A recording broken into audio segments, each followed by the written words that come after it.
semoga tercurahkan kepada junjungan kita Nabi besar Nabi Muhammad Sallallahu Alaihi Wasallam. Baik Bapak Ibu, perkenalkan kita dari Puskesmas Sukahaji. Di sini saya Alia sebagai pemandu acara. Kemudian di sebelah sana ada Bapak Asep. Mungkin kalau yang suka ke Puskesmas suka sedikit-sedikit ngeliat, atau yang suka ke Posyandu masih ingat. Di sini ada Teh April selaku pemegang kesehatan lingkungan bersama Teh Egi juga. Terus saya juga membawa ada Teh Vega. Teh Vega selaku ahli gizi di UPTD Puskesmas Sukahaji, dan teman-teman dari PKL SMK mana lupa? Oh. SMK mana? Budaya Bangsa. Dan kebetulan mereka ini warga sekitar sini juga, Bu. RW, ada yang tinggal di RW 2, RW 3, ya. Nah, yang pertama-tama itu acaranya pembukaan, harusnya ya Bu ya.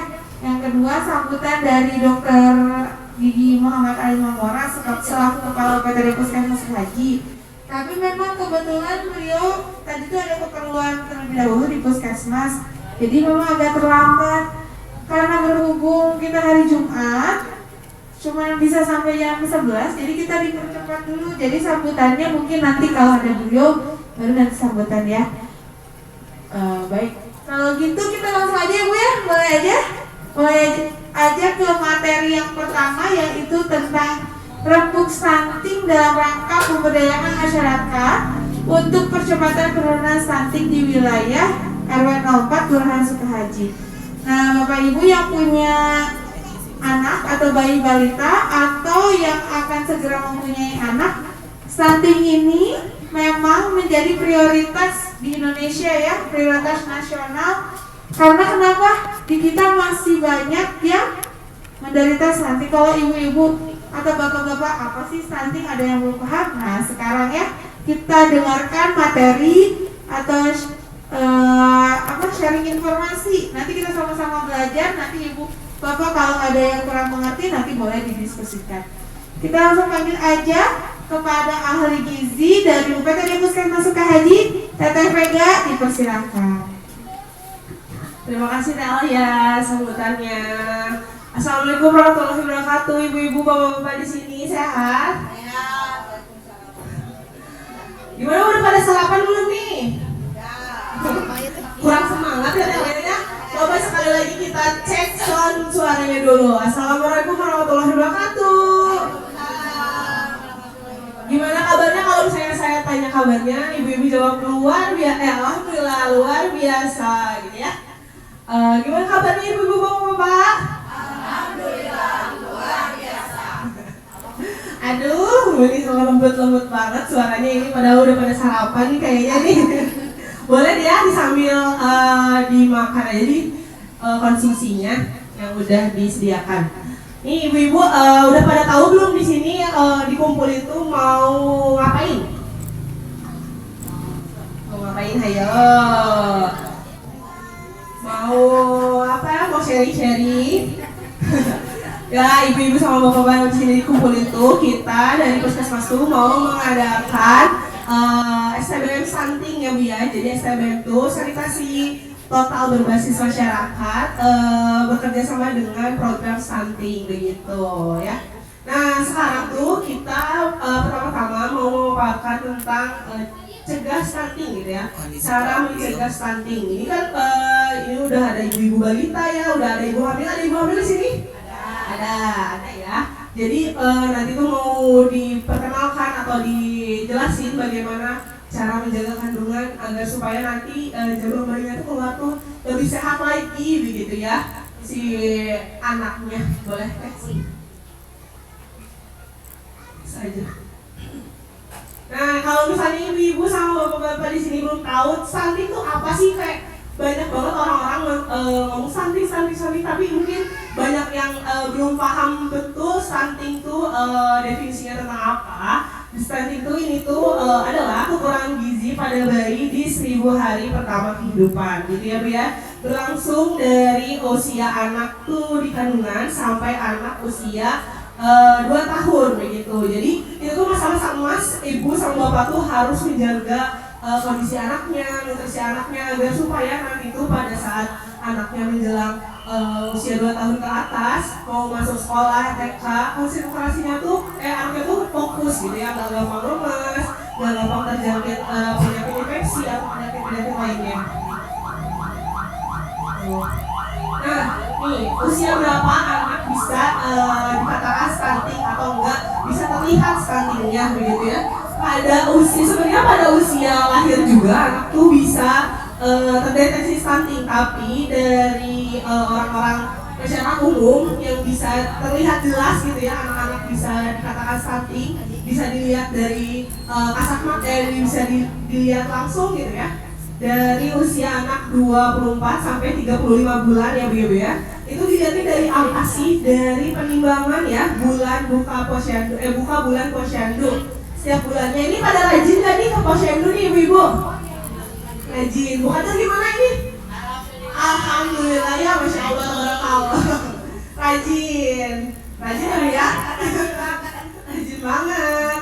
Gitu tuh ya. Pada usia 24 sampai 35 bulan itu anak-anak tuh bisa terlihat jelas apa? Terlihat stuntingnya tuh di usia segitu. Nah, pengukurannya tadi bisa dilihat kalau misalnya ibu-ibu jeli ya. Ini di sini ibu-ibu balita ya khususnya sama ibu hamil pada punya buku pink nggak? Punya ya. Nah di buku pink itu tuh udah lengkap banget Bu, dari mulai anak ibu-ibu hamil sampai anak-anaknya lahir juga di situ udah tertera bacaan-bacaan gimana cara menjaga kehamilan, gimana tanda-tanda kehamilan yang memang tidak sesuai standar gitu, atau anak-anak yang tidak sesuai standar, berat badan tinggi badannya sesuai umurnya gitu. Di situ lengkap banget kalau misalnya ibu-ibu cek ya, ibu-ibu baca. Jadi jangan kalau misalnya posyandu tuh cuma datang bawa buku terus nanti pulang lagi bukunya disimpan di lemari, jangan gitu ya Bu ya. Dibaca terus ya buku pinknya karena lengkap banget tuh di situ informasinya. Nah, untuk parameter pengukuran stunting itu bisa dilihat dari tinggi badan menurut umur ya. Jadi kalau misalnya nanti tinggi badan menurut umurnya di bawah min 2 standar deviasi atau sampai min 3 standar deviasi, itu bisa anak tuh bisa dikatakan pendek ya Bu ya. Kalau misalnya ada beberapa kasus nanti pada saat diplotting di grafiknya, ini ada grafiknya, contoh grafiknya bisa pernah lihat nggak di buku di buku KMS kayak gini? Iya ya, grafiknya itu kalau misalnya nanti si kurvanya itu di bawah min 3 SD atau di bawah garis merah, itu anak tuh bisa dikatakan sangat pendek Bu. Begitu ya cara bacanya ya. Jadi ibu-ibu juga harus teliti. Kalau misalnya datang posyandu tuh jangan cuma timbang, oh berapa ini anaknya, oh segini. Harus lihat juga di grafiknya. Itu tuh si dari bulan kemarin, bulan September ke bulan Oktober tuh naik atau enggak, naiknya berapa gram gitu. Di KMS tuh ada ada standarnya gitu. Kalau misalnya usia berapa, naiknya tuh harus 300 gram atau enggak 200 gram gitu. Kalau misalnya ibu-ibu jeli, jadi kalau misalnya di bulan September berat badannya tuh 8, di bulan Oktober berat badan itu 8,1 dan alhamdulillah naik. Itu tuh sebenarnya kalau di KMS itu tidak dikatakan naik karena tidak sesuai standarnya begitu. Nah, dapat lain dari stunting ya. Apa aja ibu-ibu dapat lain dari stunting? Ya, dapat lain dari stunting itu bisa terlihat dari tinggi badannya begitu ya. Terus ada anak-anak itu yang kurang percaya diri. Jadi stunting itu bukan hanya dari perawakan tubuh aja begitu ya Bu ya. Dari perkembangannya otak juga bisa terlihat kalau misalnya anak itu stunting begitu. Jadi anak-anak yang lesu juga kalau misalnya kurang konsentrasi di sekolah itu, terus bisa juga beresiko terkena penyakit degeneratif. Next. Nah, ini intervensi spesifiknya bisa dilihat dari remaja putri ya. Kita dari program pemerintah sama puskesmas juga udah melakukan program dari usia remaja Bu. Di sini anak-anaknya ada yang usia remaja nggak, Bu? Ada ya.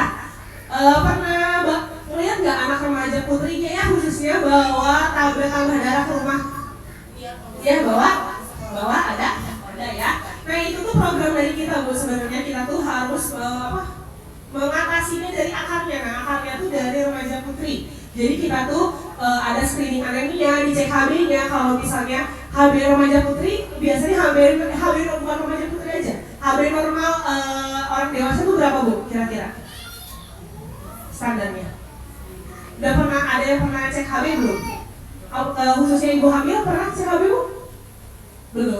Belum ya. Standar HB dan orang dewasa itu di 12 gitu ya. Jadi kalau misalnya ada nanti HB-nya itu di bawah 12, berarti kemungkinan beresiko anemia anaknya atau enggak ibu hamilnya. Terus ada juga konsumsi tablet tambah darah seminggu 1 kali. Jadi untuk ibu-ibu dan bapak-bapak di sini yang punya anaknya itu udah remaja, usia SMP atau SMA, itu tuh harus dirutinin atau enggak diingatkan kembali atau enggak malah dipaksa gitu ya, dilihat gitu anaknya tuh konsumsi tablet tambah darah atau enggak setiap minggunya. Kalau untuk ibu hamil ada pemeriksaan AMC rutin ya, Bu ya.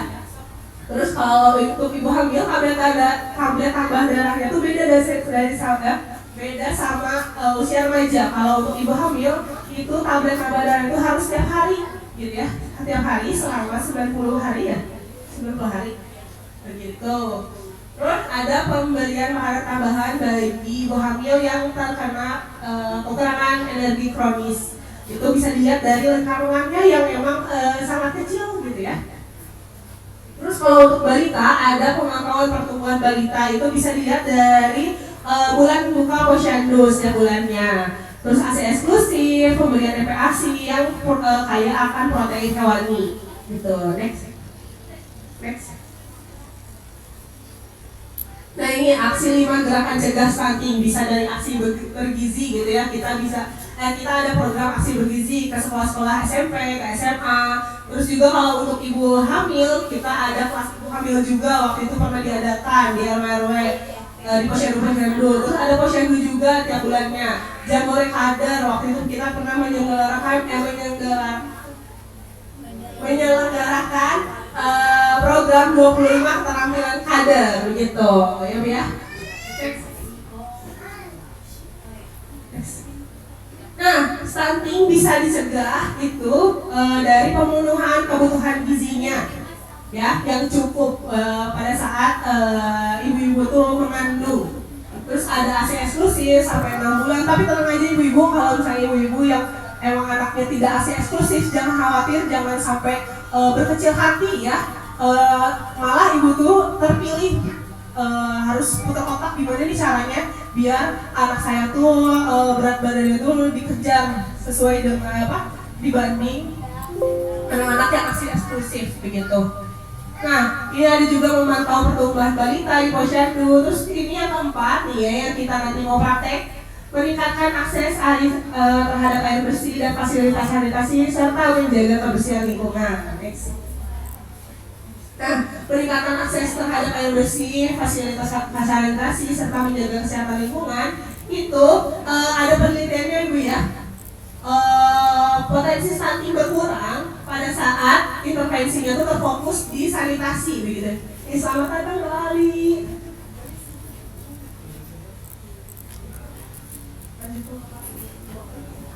Dilanjut aja, Bu ya.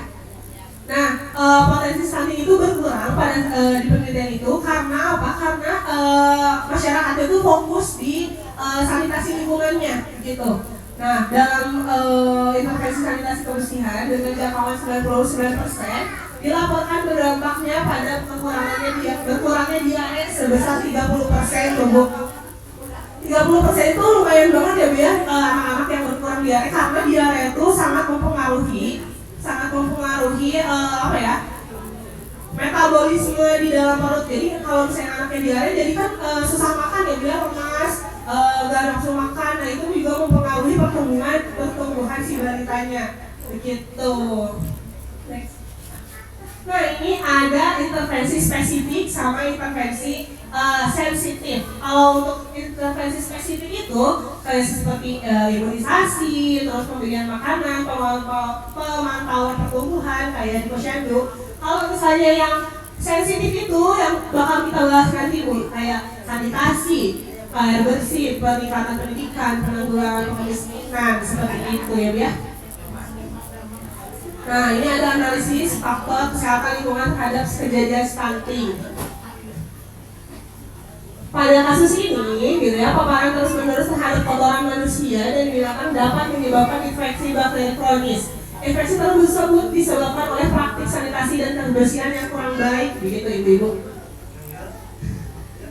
Jadi membuat gizinya tuh sulit terserap oleh tubuh kita. Ini banyak udah dipraktekin belum Bu cara mencuci tangan atau enggak PHBS di rumah? Sebelum makan pada cuci tangan dulu nggak? Iya atau iya? Iya atau tidak? Suka lupa nggak? Masih apa nggak cara cuci tangannya? Iya bener banget tuh, ada ibu-ibu yang apa? Bagus banget. Cobain Bu, ke depan Bu. Cobain Bu. Ayo berdua. Ayo ibu kalian, ayo sama ibu itu yang berjepit. Boleh ke depan Bu, contohin ke masyarakatnya bagaimana cara mencuci tangan. Karena mencuci tangan cuma pakai sabun dan air aja itu kurang efektif gitu. Ayo cepat, gak apa-apa. Nanti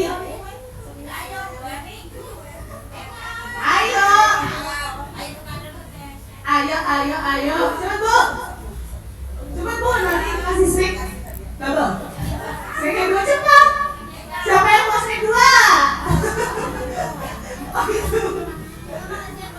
Makan siangnya dua, cepat ini mah. Double snack dan makan siang ya ada. Ayo. Wih, tepuk tangan dong Bu, biar pada semangat. Yeah. 6 langkah cuci tangan nih, mulai Bu di depan sini ya. Ini dengan ibu siapa nih? RT.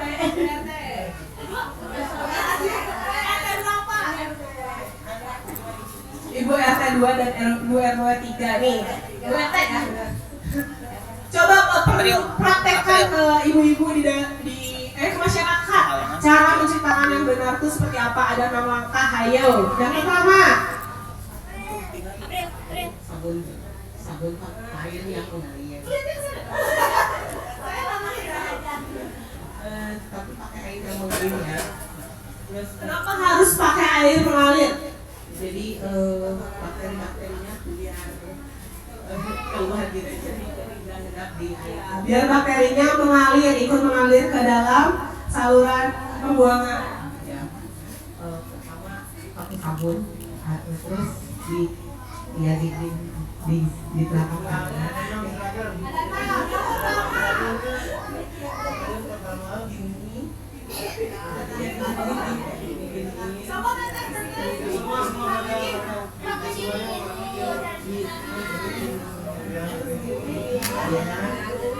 Kemudian di sela-selanya, karena kan banyak banget kotoran di sela-selanya, terus yang kedua di dindingnya tuh kayak gitu.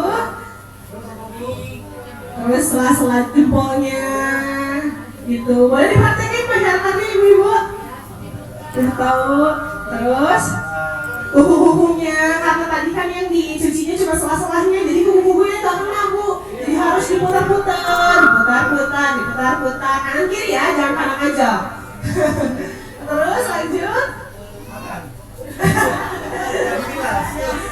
Langsung dibilas, bersih benar. Beri tepuk tangan dulu. Terima kasih ibu-ibu yang sangat pintar sekali. Tinggal prakteknya ya. Ini. Nanti itu ya Bu ya, pagi makan siang dan snacknya. Teteh yang di sana.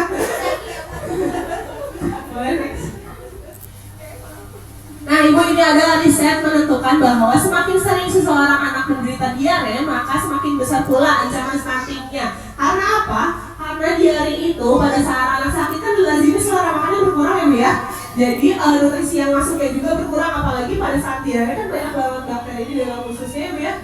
Jadi nanti tuh anaknya tuh apa ya? Sehingga asupan gizinya makin rendah begitu Bu. Dampaknya anak tersebut terancam menderita stunting begitu, yang mengakibatkan pertumbuhan mental dan fisiknya juga terganggu.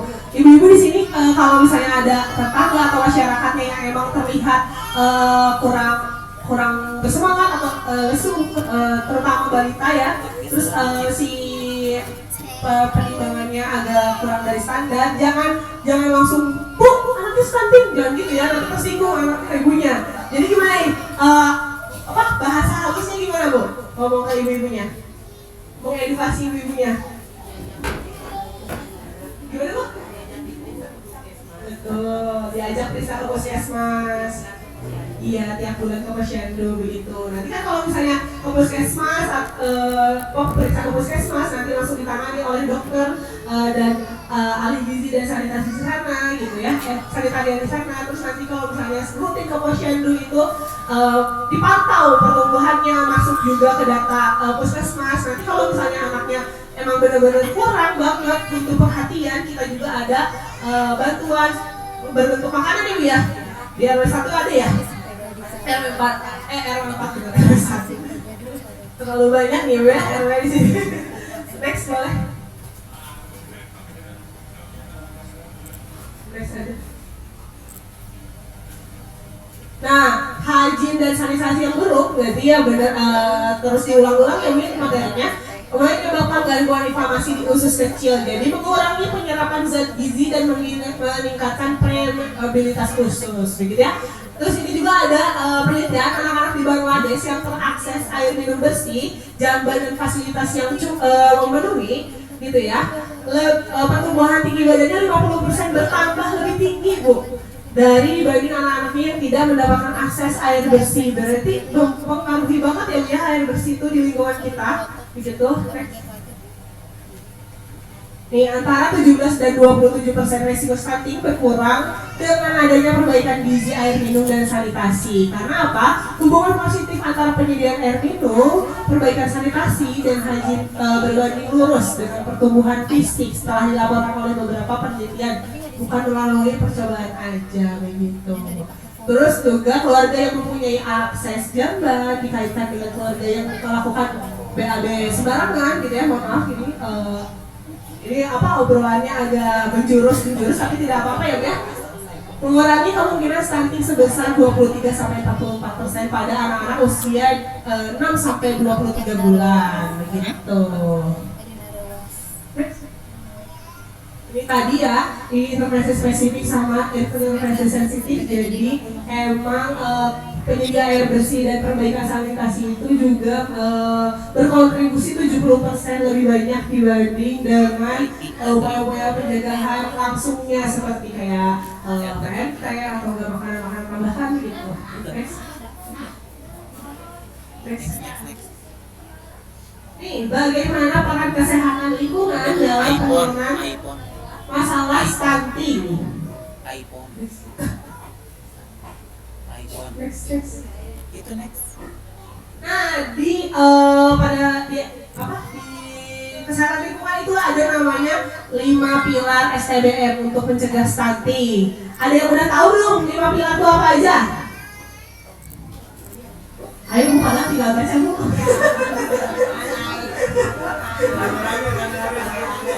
Ayo Bu, kelihatan nggak? Nah ya, kelihatan ya, udah bingung. Berarti ini gizinya bagus. Ayo, 1. Kedua. Ketiga. Keempat. Kelima. Nah, yang udah dilakukan rutin yang mana aja Bu? Enggak nih, dari 5 pilar STBM ini ada yang udah dilakukan rutin enggak? Yang kedua cuci tangan pakai air sabun dan air mengalir. Ya itu udah kebiasaan sehari-hari ya Bu ya.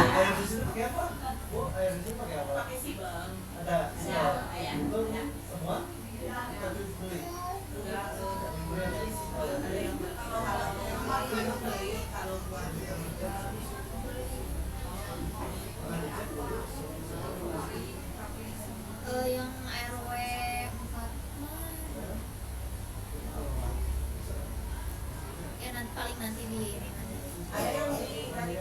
itu ada di masjid.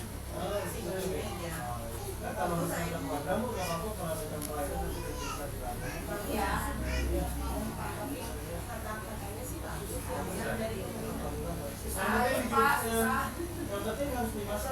Iya. Kalau misalnya ini kan kemarin tuh ada pertemuan sampah ya di kelurahan tentang sampah, maksudnya bukan pertemuan sampah, pertemuan membahas sampah. Itu udah dilakukan belum di rumah kayak memilah-milah sampah udah belum? Enggak. Enggak ya. Padahal itu bicara. Ya ini penting banget. Ini bakal dibahas juga kemarin juga di kelurahan udah dibahas. Kayaknya sering banget ya dibahas tentang sampah ini, tapi tinggal praktekkan aja, tinggal kesadaran dirinya aja begitu. Dah. Ini juga tuh ada ya perilaku hidup sehat dan bersih. Jadi kalau misalnya tadi ibu yang apa sih PHBS? PHBS itu perilaku hidup bersih dan sehat. Sebenarnya simpel ya Bu ya, perilaku hidup bersih dan sehat tuh kayak cuci tangan aja sebelum makan, setelah memegang hewan, setelah beraktivitas di luar gitu ya. Terus juga untuk menggunakan jamban yang sehat, menggunakan air bersih juga gitu ya. Sebenarnya siapa sih Bu yang bertanggung jawab terhadap akses air bersih itu? Kita semua. Atau ini, Dokter Ali yang bertanggung jawab? Dokter Ali ya? Atau enggak Pak RW? Kalau misalnya siapa yang bertanggung jawab juga terhadap penyediaan akses terhadap jamban di sehat di masyarakat? Siapa ayo? Dokter Ali? Dokter Ali kan? Yang punya rumah sih itu. Semua masyarakat di RW 04.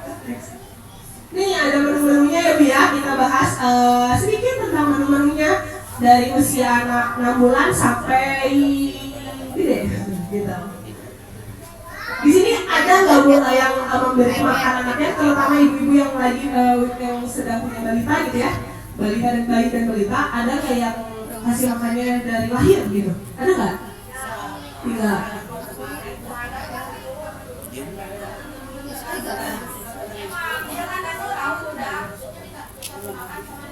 Oh iya benar.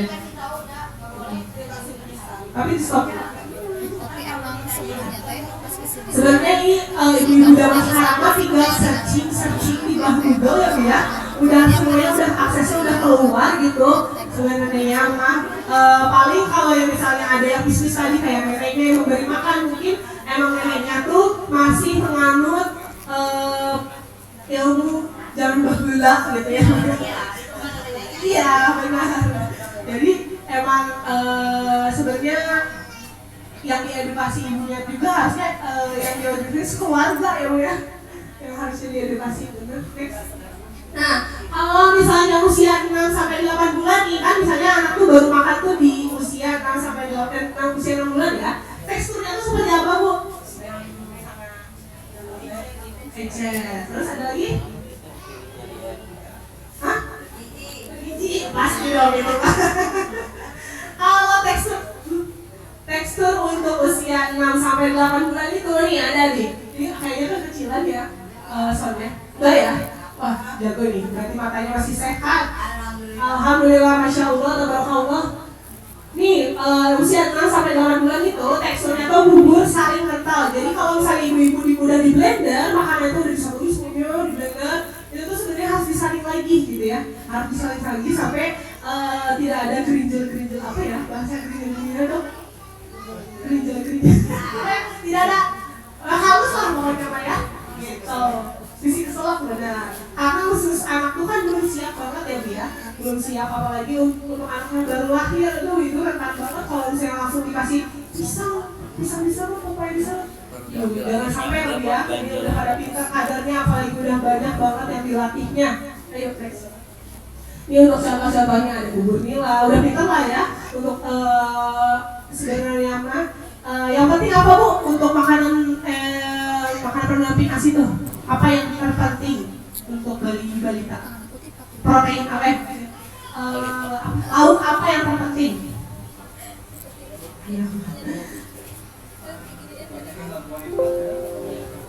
Banyak karbohidrat atau protein atau sayur atau banyakin duit?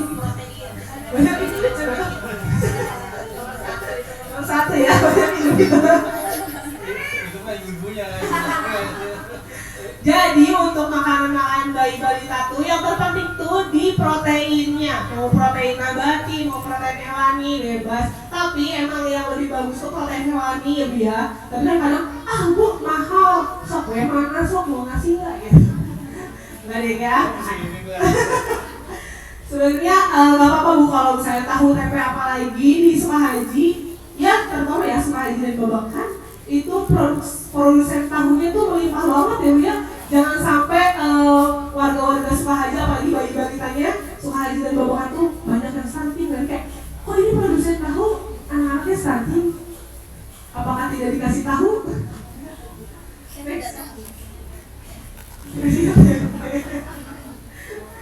Jadi untuk kalau misalnya protein yang paling bagus itu sebenarnya apa Bu untuk protein hewani? Telur, ada lagi? Ikan ya, sebenarnya ikan tuh paling bagus banget ya Bu ya proteinnya ya. Dan untuk anak-anak tuh proteinnya tuh bisa kalau misalnya mau Ibu rajin mau ngitung di 2 gram per kilogram berat badan. Kalau untuk malah untuk orang dewasa itu malah lebih rendah Bu kebutuhannya. Jadi jangan sampai nanti anaknya makan tuh cuma dikasih kuas, bakso, sama nasi. Ibunya malah yang makan bakso. Nanti yang tumbuh besar siapa ya? Ibunya. Jangan-jangan kasusnya enggak. Jangan ya Bu ya. Ada nggak ini di sini yang ngasih kuah bakso atau cuanki? Ada. Satu dia pokoknya mah. Aduh, anaknya mau sama cuanki gitu ya. Anaknya dikasih kuah, ibunya dikasih bakso. Nanti ini dikasih nasi juga. Nanti kan kita kasih makan siang. Ada ayam mungkin ya, ada proteinnya. Nanti anaknya dikasih nasinya aja, ibunya ayam ya.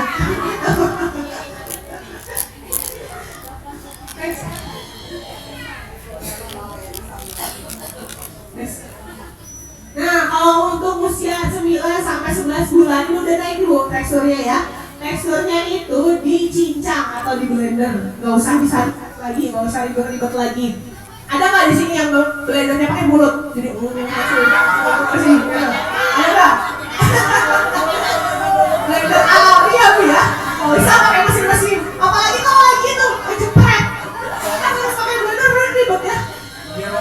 Oh iya, biar apa ya anaknya, biar apa? Jangan-jangan bapaknya juga dikasih gitu. Blender alami ya. Biar ya Bu ya, biar nggak sih? Tapi anak mah ngomong aja.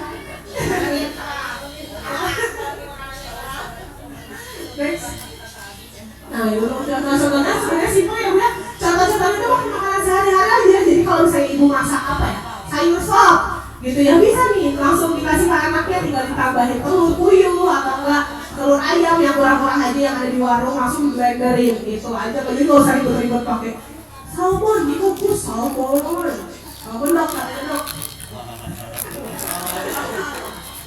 Bandeng tuh tinggi banget nutrisinya, lele, bandeng itu tuh selaras dengan salmon sebenarnya, tapi masyarakat kita kan kayak ke Inggris-Inggrisan gitu ya.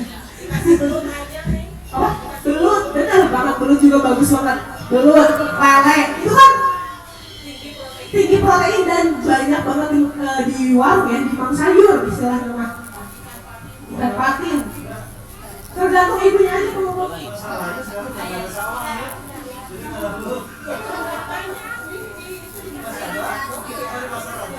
ketawa nih, jarang belajar di kali. Next.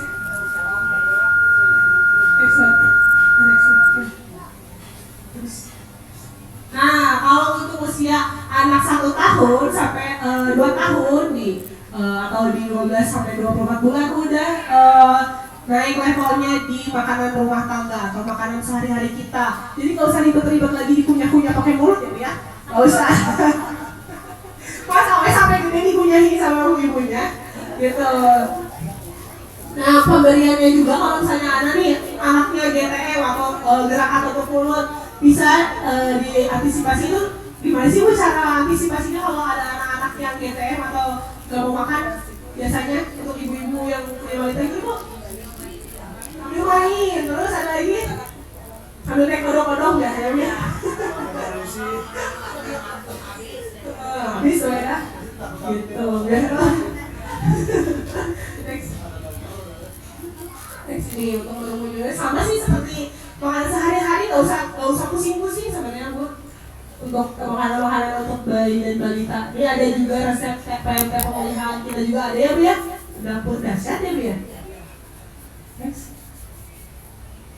Nah, dan akhir kesimpulannya untuk materi tadi yang saya sampaikan itu laksanakan aksi bergizi gitu. Semua ibu hamil harus membeli periksa kehamilan rutin ya. Untuk ibu hamil harus rutin ya Bu ya. Takutnya yang menghindari menghindari hal-hal yang tidak diinginkan gitu. Jadi harus pemeriksaan rutin. Terus semua puskesmas mampu mengalami ibu hamil anemia yang agar supaya bayinya tuh lahir tuh tidak prematur gitu ya, berat dari normal. Terus semua balita juga dipantau pertumbuhannya setiap bulan melalui posyandu rutin. Terus juga kadar mampu mendeteksi balita dengan pelambatan pertumbuhan. Dideteksinya dari yang tadi tuh grafik di buku pink. Gitu. Lakukan edukasi protein hewani dan juga stunting dengan isi piring Bu. Gitu ya. Semua puskesmas mampu menangani balita yang mengalami perlambatan pertumbuhan. Gitu. Next. Yeay, terima kasih banyak ibu-ibu. Gimana nih, pada paham kan tadi? Ada yang ngantuk nggak? Nggak, seger-seger udah dong. Semangat banget nih antusiasnya Rempal ini. Semangat. Masya Allah, tabarakallah. Tepuk tangan yang meriah dong untuk kita semua. Bukan buat kamu, buat kita semua. Oh iya, Bapak Ibu semuanya, ada pertanyaan tidak? Boleh sekarang diskusi. Iya nih. Terkait. Mumpung ada ahli-ahlinya, ada dokter, ada sanitarian, Ya. ada gizi, ada Udah. Yes, ya. Ditanya-tanya tentang lingkungan. Ya, betul, Jadi tentang gimana nih anak lingkungannya. saya, gitu. Ada mungkin konsultasi anaknya juga Ya, boleh, susah makan, Susah cenah makan. nanya. Kudu kumaha tak kudu dilelapkeun wae dipaksakeun gitu. Konsultasi gratis nih Bu. Konsultasi gratis. Ada ahlinya. Ada enggak? Apa sih?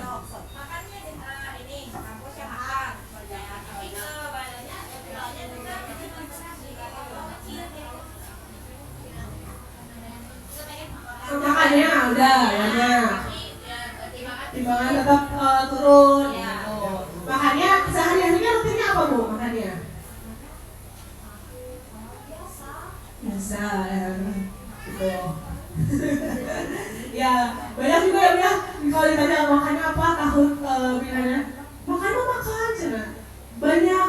Emang makannya pakai apa? Nasi sama apa Bu? Sama cuanki gitu. Gitu. Jangan ya. Kalau misalnya anaknya banyak makan gitu, tadi kan udah disebutin ya, protein yang kebutuhan protein untuk bayi dan balita itu lebih banyak daripada protein orang dewasa, kebutuhan orang dewasa. Kalau orang dewasa itu 1 gram per kilogram berat badan. Jadi kalau misalnya kayak telur 1 butir tuh di 35 gram gitu, itu tuh anak-anak tuh harus mencukupi 3 butir telur seharinya. Gitu. Kalau misalnya ibu-ibu telurnya aja, apalagi di dadar ya, terus dikocok, dipotong-potong, dibagi-bagiin ke anaknya, apalagi anaknya banyak, itu kurang mencukupi gitu ya. Apalagi pakai tepung badannya. apalagi Telurnya mah cuma 3, tapi tepungnya kilo. kilo. Air dehnya. Jadi benar-benar harus yang padat Bu ya. Jadi yang padat, benar-benar padat. Apalagi untuk anak-anak yang susah atau sulit makan gitu ya, bisa disiasati dengan makanan-makanan padat kayak telur campur nasi, susu, terus dikukus. Itu kan jadi kayak puding gitu ya. Nah, itu kan padat banget gitu ya sebenarnya, tapi si porsinya tidak besar gitu. Jadi itu bisa disiasati dengan susu masuk nggak? Masuk? Susu merek apa? Susu Indomie. Sebenarnya gini ya, banyak banget masyarakat ini yang memang keliru sama susu-susu yang beredar di masyarakat ini ya. Ini kita itu aja ya, kita belajar bersama aja ya. Saya dan teman-teman di sini tidak menggurui ibu-ibu, apalagi ibu-ibu di sini udah pada canggih-canggih, udah pada punya handphone dan kuota ya dokter, bisa searching sendiri gitu. Untuk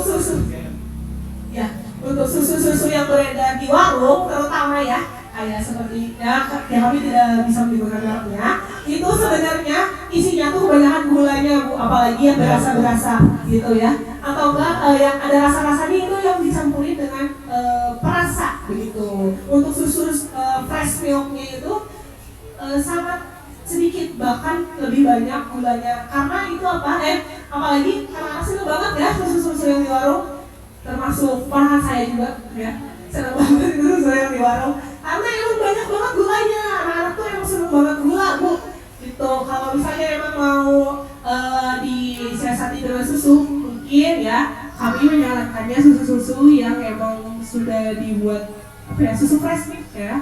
Sini kan ada peternakan sapi, powder tuh. Terus sekalian susu sapi aja. Iya, kita susu sapi asli langsung. Di sini ada peternakan. Iya, di sini kan ada peternakan sapi. Iya. Kita nanti dipasteurisasi dulu ya, pasteurisasi. Digodok dulu ya, tapi jangan dulu sampai matang. Jangan mendidih sampai ke atas 70 derajat. Sampai jangan blubuk, biasanya udah blubuk. Dipasteurisasi ya. Ibu kalau yang merek susu kental punten ya, susu kental manis itu. Nah, itu kalau susu murni. Tapi jangan yang berasa. Yang berasa ya. Oh, kalau banyak ini beredar seperti puntennya berasal dari merek apa yang jelas ya, kayak Denko, SGM itu bagus. Itu untuk menekan pertumbuhan lebih cepat. Tapi kalau yang model susu kental manis, SGM banyak bagus, SGM itu bagus ya. Tapi kalau kayak puntennya Indomie atau Bendera, yang susu kental manis yang dijual itu ya, itu bukan susu ya, itu mah gula. Kalau mau kebanyakan itu bahayanya anaknya jadi diabetes ya. Itu hati-hati ya Bu ya, itu mah campuran kopi doang ya. Sambil kopi masa anak bisa kasih kopi ya. Gitu ya. Ya, Gitu. Lanjutin dong, Dok. Oh gitu ya.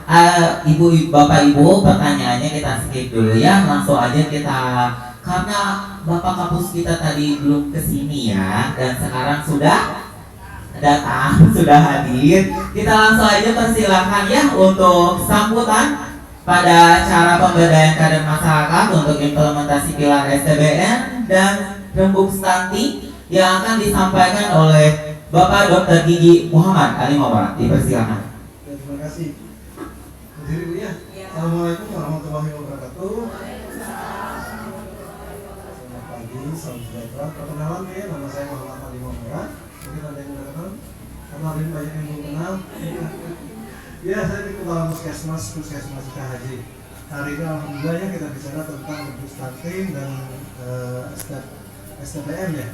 Ibu tahu kalau STBN tahu? STBN tahu? Itu di mana Bu? Ada nggak? Tuh. Sanitasi total berbasis masyarakat. Jadi kenapa ada peran masyarakat, ada berbasis masyarakat? Berbasis masyarakat itu adalah bagaimana masyarakat memberdayakan dirinya untuk memperbaiki lingkungannya. Itu ya Bu ya, itu yang diharapkan dengan adanya kegiatan seperti ini, sehingga ibu-ibu terpicu untuk memperbaiki lingkungan sekitarnya. Ya Bu ya, menjadi tantangan bagi kami. Oh ya, sebentar ini ada ini yang terhormat, mana Pak RW masih ada? Oh Pak RW, tuh yang terhormat Pak RW, yang Pak Ibu Kader, Ketua Kader, ada Ibu kita. Oh iya, kita harapkan Ibu Kader dan ibu-ibu sekalian yang saya hormati. Pak, ada yang Pak? Ya. Mana Pak RW? Jadi yang saya lanjut Pak. Nah ibu-ibu, kenapa pada hari ini kita ada rembuk stunting dan sanitasi STBN tadi? Minimal ibu-ibu akan mempunyai kesadaran masalah apa sih di kita ini. Itu ibu-ibu paham ada masalah apa di sekitar kita, ada masalah kesehatan apa yang ada di sekitar kita. Kadang-kadang kita sendiri tidak sadar bahwa ada masalah di kita punya. Kita ngeliat tetangga, ya, dikepoin tetangga, tapi ternyata kita sendiri bermasalah. Coba ibu perhatikan di sini kamar mandi, siapa yang punya septic tank? Nah itu saluran ya. Kalau dia salurannya yang berupa saluran yang air kotor PDAM itu bagus ya ya. Kalau ada air kotor maksudnya saluran itu bisa dikatakan bahwa dia sudah jamban sehat. Tapi kalau dibuang hanya di pelataran, ini jadi masalah. Nanti dibahasnya bagaimana limbah kotor itu menjadi masalah bagi penyakit. Ibu-ibu kita lihat tadi kenapa sih hubungannya stunting dengan lingkungan? Ada yang tahu ibu? Tadi dibahas sekilas tentang apa? Ibu, air bersih ya. Sekilas kan dibahas tentang masalah air bersih saja. Air bersih ternyata menyebabkan stunting. Gimana bu cerita ibu tadi? Ada yang tahu nggak bu? Bu, sampai nanti. Ibu tahu kenapa air bersih menyebabkan stunting? Ada yang bisa jawab bu? Nah, ngantuk nih jangan. Bu, air itu yang kita minum tiap hari kan? Yang kita pakai tiap hari, yang kita gunakan untuk mencuci alat dapur tiap hari. Kebayang nggak ibu kalau air kotor yang kita pakai untuk minum anak? Kebayang nggak? Kebayang nggak kalau air kotor yang ada di sekitar kita pakai untuk mencuci dapur, alat dapur, nempel di alat dapur, di piring, di sendok. Kemudian kita pakai alat dapur atau sendok dan piring kita pakai untuk makan. Masuk umpamanya? Masuk bu. Air minum kita pakai tidak dimasak, dimasakin tidak salah.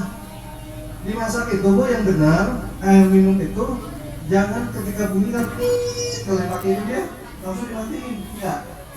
Biarkan dulu sekitar berapa menit? 4 sampai 10 menit. Jangan langsung dimatikan dia. Kita harus 100 derajat, 110 derajat. Jadi ketika dia mendidih biarkan dulu baru dimatikan. Jadi langsung jangan pengen hemat kompor gas dimatikan langsung dimatikan, langsung dikibat kopi. Itu spora bakteri belum muncul. Ibu ya, nah ini kalau cerita spora bakteri pasti bingung lagi tadi kalau Pak saya ceritakan saja bahwa bakteri itu ada beberapa jenis bakteri yang punya spora bu. Spora itu bisa melindungi bakteri itu untuk tumbuh. Dia kuat. Nah pada 100 derajat Celcius dia tidak muncul. Nah, makanya dibiarkan dulu berapa menit, baru dimatikan dia, baru dihancur, baru anak itu diminum. Seperti itu. Nah, apa yang terjadi kalau diberikan pada anak? Diare.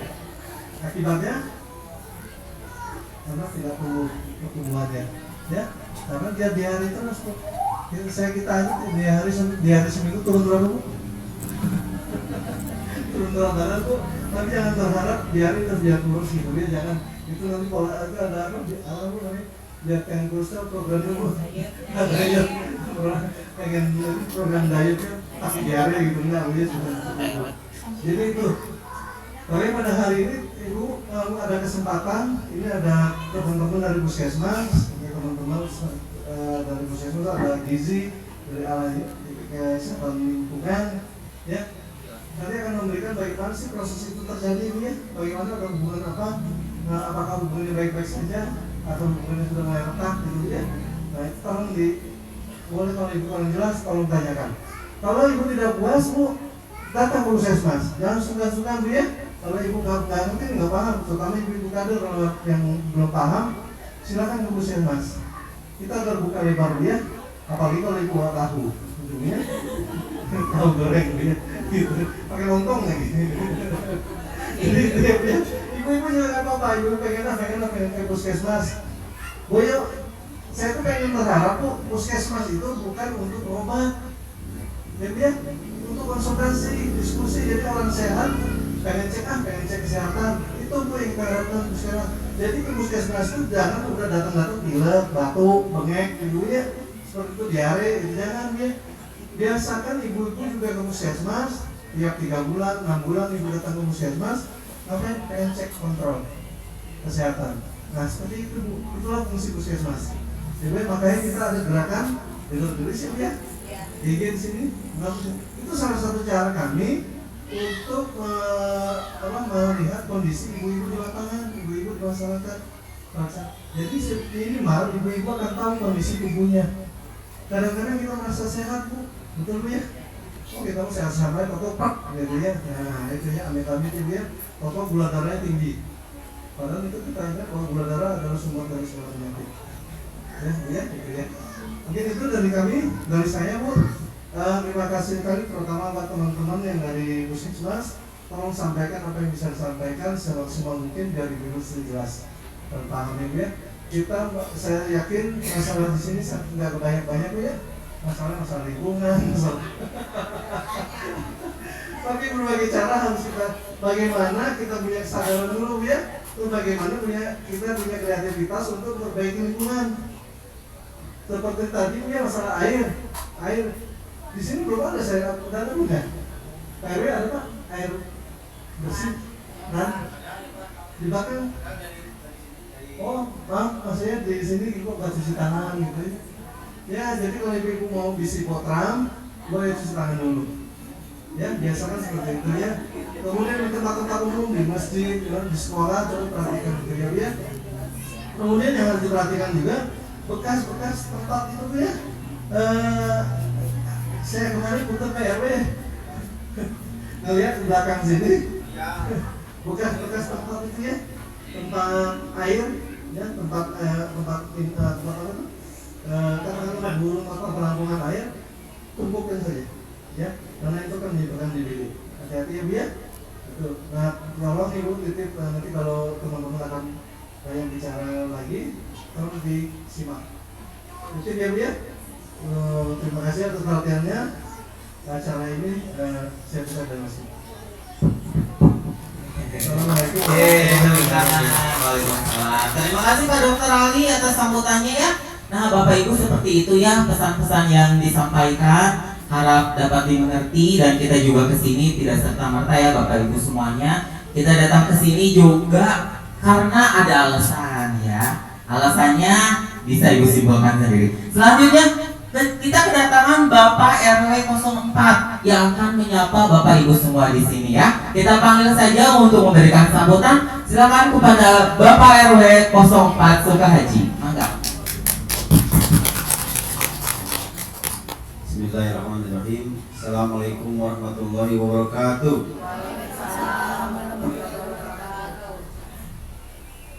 Yang terhormat Pak Dr. Ali, Kepala Puskesmas Sukahaji beserta jajarannya, Ibu-ibu PKK, Posyandu, Pos 1, Pos 2, dan para pejuang kesehatan, para pejuang kebersihan di Eropa. Terima kasihnya Ibu-ibu atas kehadirannya. Tepuk tangan dulu. Saya lihat ini ada lebih dari 30 orang di sini. Jadi bersemangat, alhamdulillah ya Pak Dokter. Ini antusias. Saya masih singkat ya, paling 1 menit. Intinya dalam kehidupan sehari-hari, 1, jaga kesehatan, kebersihan. Ini ada STBM, sanitasi bakal berbasis masyarakat. Intinya teh terkenging semarangan gitunya, asal nama gitu. Tapi di Eropa saya, tapi pemikirannya masih kene di lingkungan Kota Bandung. Ketika kita mengajak itu disalurkan ke saluran air kotor, sebetulnya harus ke safety tank. Tapi kampung Morge di pasien program di Kota Bandung safety tank alimen Bu, alimen kita rolak, sen meledak. Ya daya lahan nya lah itu perawatan aku mah kararinggung lah. Ada ambil sadayana ka saluran air kotor. Intina tiap injing-injing aya cai biasa buang hajat aman lah gitunya. Gitu. Atau nun pisan di ka tim PKK Posyandu sebagai sadayana anu senantiasa di Eropa bergerak berjuang terutama Posyandu, para balita, santri segala macam. Kita kan Bu digaji bantu dari pengabdiannya turunnya ibu ulah karapok. Amari kuning mau PRW atau healing lah sekali nah. Misalnya pokoknya ada nananya orang healing. Gilitnya kepada ya. Assalamualaikum warahmatullahi wabarakatuh.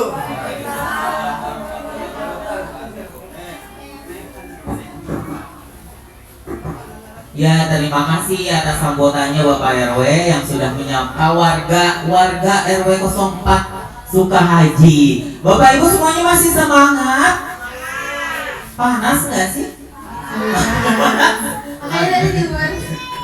Ada, ini kita sudah menyediakan angin gelembung ya Bu. Gak apa-apa, tapi lumayan loh di sini ada. Iya, di sini kita sangat terima kasih sekali ya sudah memfasilitasi untuk acara kegiatan STBM dan penurunan stunting ini. Karena bukan alasan semata ya, kita kesini memang karena ada kasusnya gitu, dan untuk itu dengan diadakannya ini supaya anak-anak tidak ada lagi kasus stunting ya di RW 04 Sukahaji. Apalagi selain stunting juga STBM-nya juga baik ya. Tuh 100% ODF ya Bu ya, jadi tidak ada lagi yang buang air besar sembarangan. Ya, Memang betul. yang tadi dikatakan sama Pak RW, memang udah nggak ada lagi yang BABS gitu ya. Tapi kan di sini apa namanya, definisi operasionalnya bukan bukan buang air besar sembarangan dalam tanda kutip di mana aja gitu ya BAB-nya. Ya. Tapi kalau di sini pengertiannya adalah jadi Pembuangannya itu harus ke sepi tank, jangan dibuang sembarangan karena itu nanti akan mencemari lingkungan. Itu dan yang ya. akan menjadi penyebab terjadinya stunting pada anak. Ya, Gitu. seperti itu. Jadi saling berkesinambungan ya. Ya, betul. Nah, Ibu-ibu, untuk ke materi yang kedua kita ini dulu ya Bu ya, kita peregangan dulu. Nah, Boleh peregangan Ibu-ibu dulu. bapak-bapaknya berdiri dulu. Boleh berdiri. Si Ibu udah tahu kayak Udah kakak tahu. mau joget Ah, ya. itu kader mah udah sering Iya, ya. kadang mah udah sering ya. Pegal bisa pegal. Ya, bisi pegel Bu, sok silakan regangkan dulu tangannya, tonjok aja kanan kiri. Jangan ya, tetap harus lihat kanan kiri dong. Bu boleh, Ibu boleh nanti bantu nyanyi lagunya pada hari Minggu. Tahu kan Bu? Ya. Kalau sekarang hari apa Bu? Jadi minggunya diganti sama Jumat. Boleh ikutin gerakannya ya. Contoh dulu nih. Oh dulu contoh. Contoh. Pada hari Jumat turut ayah kepada. Terus? Tahu nggak lagunya Bu? Istimewa ku duduk di muka, duduk samping Pak Kursi sedang bekerja. Supaya baik jalannya. Tutik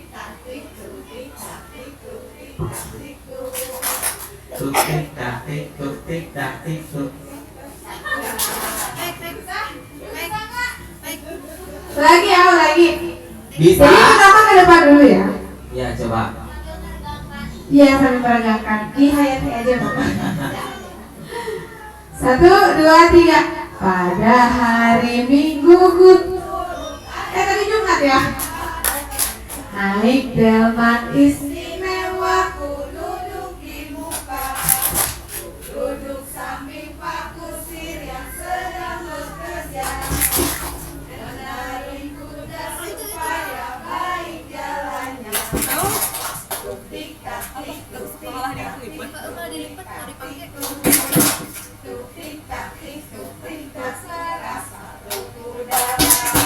Tuk-tik tak-tik, tuk-tik tak-tik, tuk-tik tak-tik, tuk-tik tak-tik, tuk-tik tak serasa kuda. Yeay, udah gimana Bu? Agak enakan? Agak bingung juga ya pada hari Minggu lagunya kayak gimana, lupa-lupa ini ya. Bu, kalau yang sekarang materinya ini kita sharing bareng-bareng Bu. Jadi ibu-ibunya nggak duduk kayak gini. Jadi kita ada praktek karena kita tujuannya di sini pengen tahu lingkungan di RW 4 kayak gimana. Meskipun kita sering ke RW 4, tapi sebenarnya kita nggak tahu di RW 4 tuh kehidupannya. Maksudnya kebiasaannya itu seperti apa. Nah, Ibu, tadi kan udah ya tentang stunting. Kita sekarang ke materi yang tentang pemicuan STBM. Tadi udah dibahas sama Dokter Ali, sama Vega tentang sanitasi total berbasis masyarakat. Tadi ada berapa pilar Bu? 5 ya. Yang pertama masih ingat? yang tadi stop BABS. Kemudian yang keduanya ada CTPS ya. Terus ada pengelolaan air minum, pengelolaan air rumah tangga. Kemudian sama satu lagi apa yang sampah ya. Nah yang sekarang ini kayaknya ibu-ibunya boleh bantu, boleh berdiri dulu kayaknya ya. Nanti kita buat Lingkaran. Nah ibu tahu nggak tujuan kita kesini mau apa? Mau apa kira-kira bu? Kita nggak bawa apa-apa ya bu ya kesini, kita cuma bawa diri aja. Kita di sini cuma pengen sharing sama ibu-ibu, bapak-bapak tentang bagaimana kehidupan bu, kebiasaan yang ada di lingkungan RW4. Meskipun tahu sekilas, tapi pengen lebih detail lagi dari ibu bapak sekarang ya. Nah, tadi juga kan disinggung ya Bu ya, kalau stunting itu bisa berhubungan ke masalah buang air besar sembarangan. Nah itu tuh kenapa? Bisa kayak gitu. Iya, kenapa bisa kayak gitu? Nanti kita akan sharing, kita akan menjelaskan gitu ya. Jadi sekarang boleh kursinya dimundur dulu aja. Ya, nanti kita buat lingkaran gitu ya Bu ya. Ya kayaknya dikebelakangin. Di sini cukup nggak? Boleh di sini aja. Sebagian di sini boleh. boleh. Kalau di depan juga boleh. Biar di pinggir muter aja boleh, aku muter.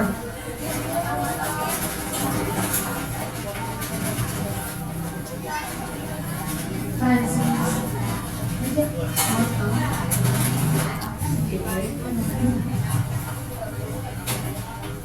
Bu, nih sebelumnya pengen tahu kalau ibu-ibu, bapak-bapak suka nyebutin kotorannya tuh namanya apa? Misalnya apa gitu? Kotorannya tuh disebutnya kalau di daerah sini apa? Kayak misalnya apa? Bahasa yang sering terdengar tuh apa gitu? Tai. Terus?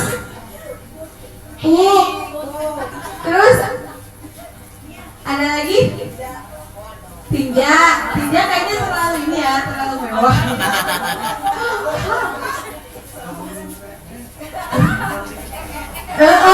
Bisa ada yang namanya Enge ya Pak Enge. Bisa.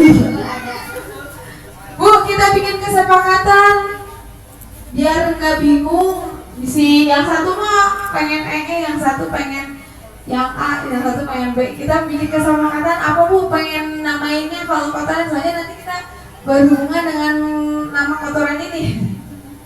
Apa Bu mau bilangnya? Pertanyaan nggak Bu? Si kotorannya itu pengen disebutnya apa Bu? Pup? Setuju Pup? Pup, boleh Pup ya. Jadi nanti ketika bilang kotoran itu panggilannya adalah Pup. Nah Ibu, kita di sini punya spanduk. Nah nanti di sini bukan kita yang bekerja, tapi di sini ibu-ibu yang share semuanya ya, kan ada RT 1 sampai RT berapa? 9. Nah kita pengen tahu Bu peta wilayah di RW 4. Misalnya nih, anggap aja ini RW 4. Nanti boleh perwakilan siapa yang tahu, misalnya oh RT 1 di sebelah sini, RT 2 di sebelah sini. Nanti Ya. bisa menggunakan spidol. Terus nanti juga, oh misalkan kalau RT 1 itu dekat sungai atau dekat susukan, nanti ada gambar sungai. Terus misalkan rumahnya dekat masjid atau misalkan rumahnya dekat sumber air, nanti kita kasih bareng-bareng gitu. Jadi kan kita nggak tahu ya Bu ya di wilayah sini seperti apa. Jadi nanti ibu-ibu yang bakal menggambarkan gitu. Boleh, dari siapa dulu Sok? Boleh, RT 1 siapa? Gambar misalnya. Pak, misalnya kalau ada jalan besar boleh di itu ya dibikin jalan gitu. Boleh Ibu dibantu boleh.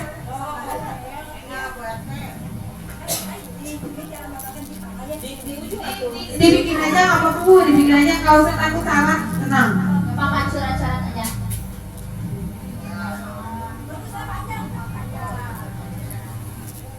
Itu jangan babakan Cipara ceritanya.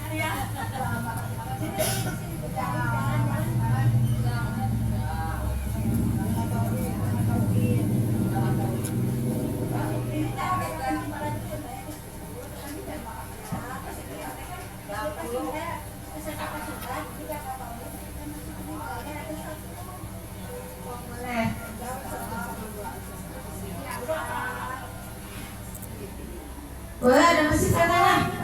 Boleh masjid. Sekolah ada nggak? Oh iya, tadi tulisin aja Bu sekolah. SKL. Ini Bu untuk masjid. Nah, ditempelin aja Bu di situ. Terus ada masih di situ. gambar rumah juga. Gak apa-apa. Sekolah ditulisin aja sekolah. Nah, itu RT berapa Bu? Boleh ditulisin RT 1. Sampai mana RT 1 kira-kira? Panjang boleh.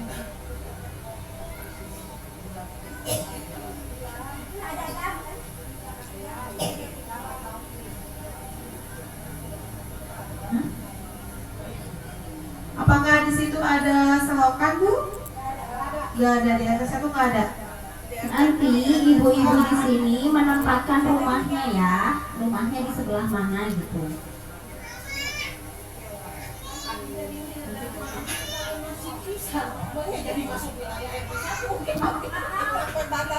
Boleh nanti ya apa-apa.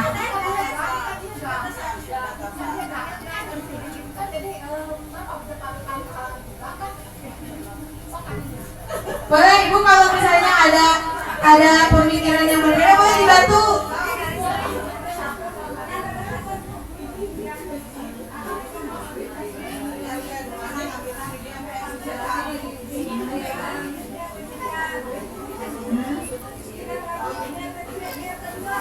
Boleh Bu. Barengan. Sok cari kerjasama. Gak usah terlalu sempurna tuh nggak apa-apa, cuma pengen tahu aja gambarannya.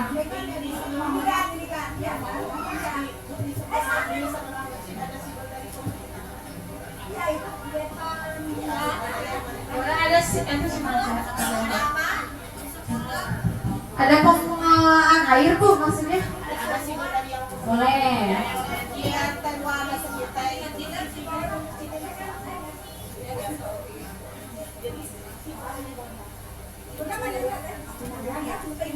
Boleh Ibu kalau misalnya itu terlalu kecil digedein aja.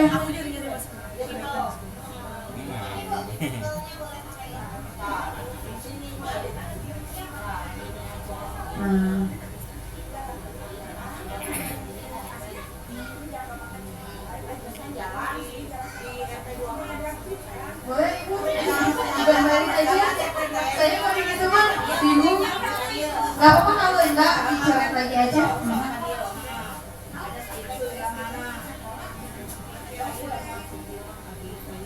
Gak apa-apa nanti rumahnya pakai ini Bu.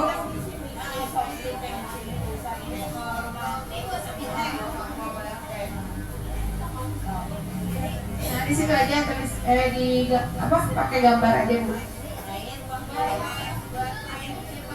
Nah nanti rumahnya nggak apa-apa, cuman gambaran aja Bu, rumahnya mah nggak usah nanti kita yang nempelin letaknya. Yang penting tuh kayak RT 1, RT 2, RT 3 di mana? Ya nanti kalau yang septic sama posisi rumahnya nanti terakhir.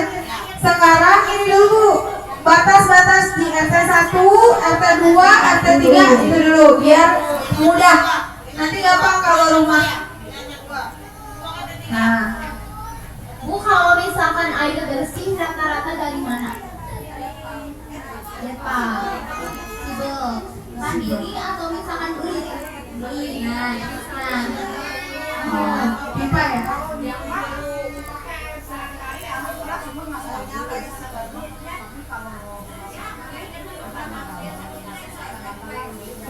Oh ya, berarti air minumnya lain lagi, pakai galon. Galonnya isi ulang. Si ulangnya merek apa Bu? Biru.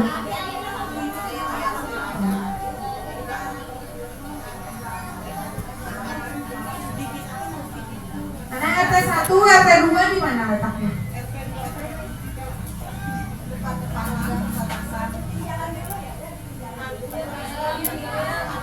Biasanya yang gampang itu dibikinnya kotak-kotak RT 1 sampai RT 9, baru nanti jalan-jalannya tinggal di sini. Sok. Boleh kalau mau itu kiranya itu tidak salah, boleh dicoret aja, mau dibikin lagi ya. Nah, bikin kotak besar biasanya. Peta.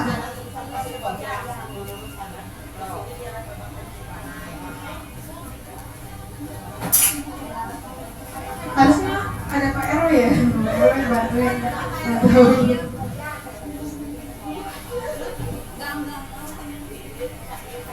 Dia buat ganggangnya aja dulu. Ini kotak-kotak.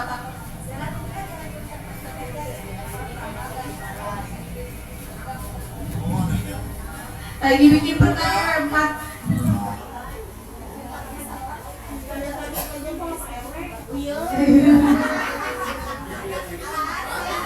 Iya.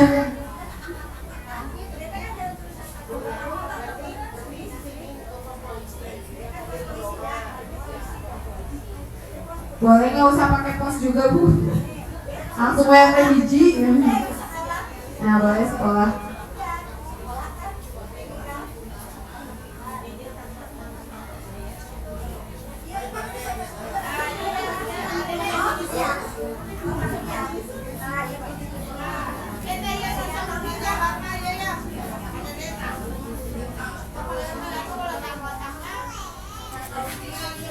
Pak, enggak. Bapak kali mau menyebarkan ide pemikiran buat membuat peta RW 4 karena mungkin ibu-ibunya kebingungan.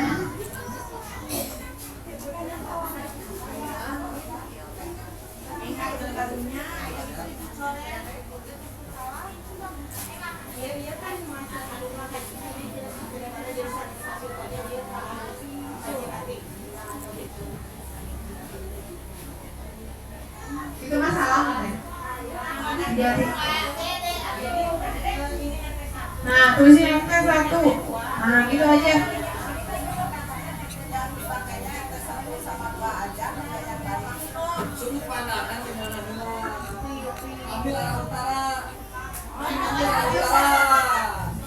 Nah, Boka.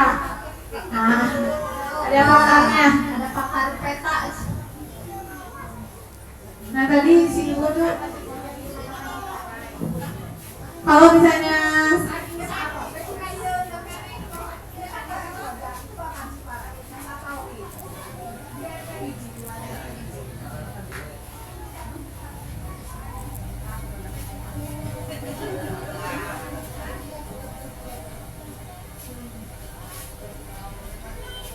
nggak usah terlalu detail juga nggak apa-apa, yang penting ada RT 1, RT 2 letaknya aja.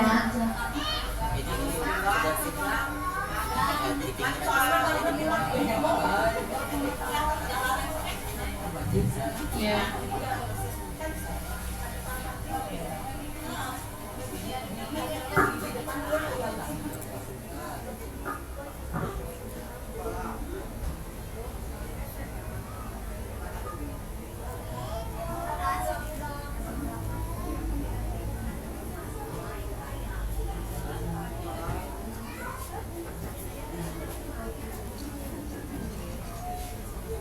Pusing ya.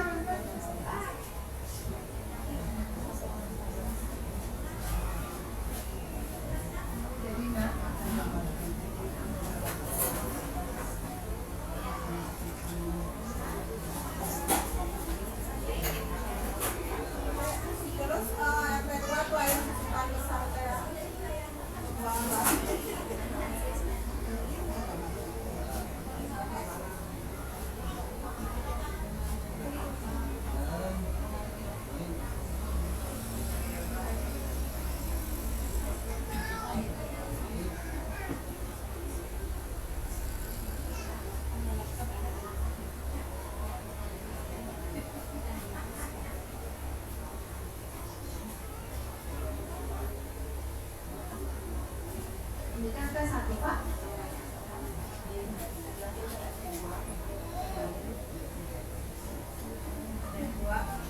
kedua,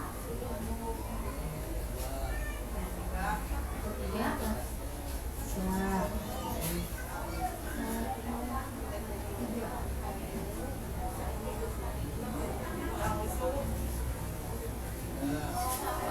Ketiga, beda-beda ya itunya.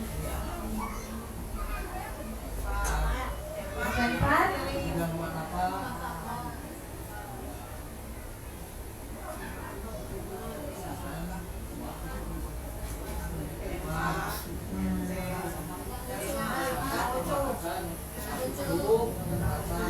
udah digini mah jadi langsung terbuka ya.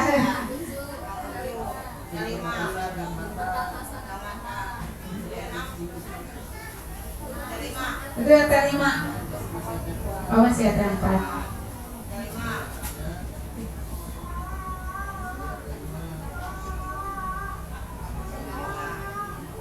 Oke, ada 6.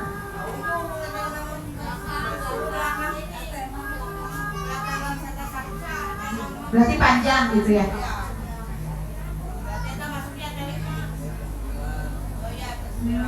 Cek sok.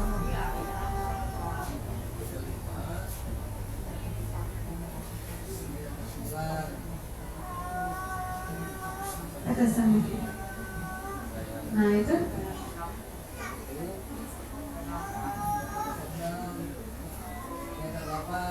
Oh jauh ya. Oke, terima kasih Kak. Kalau di gimana ada gambarannya. Sekarang boleh dilihat ada masjid di mana aja, di RT mana aja. Nggak boleh, Bu, disimpan aja.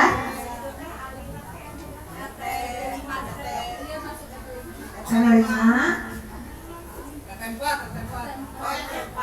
4. Cuma 3 mesinnya satu RW. Ya. Terus ada aliran sungai di mana, Bu?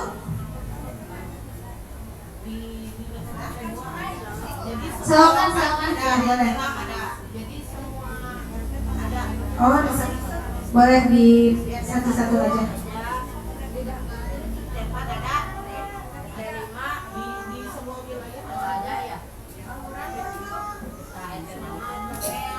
Delapan. Nah, terus ada ini nggak apa sumur atau misalnya sumber air gimana? Boleh. Biarkan nama aja. Boleh dari pemerintah, boleh punya sendiri atau boleh yang dialirin melalui pipa.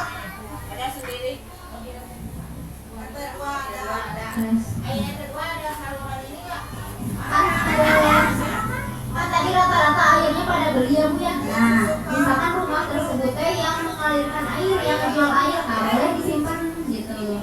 Itu ada berapa kira-kira di RW 4?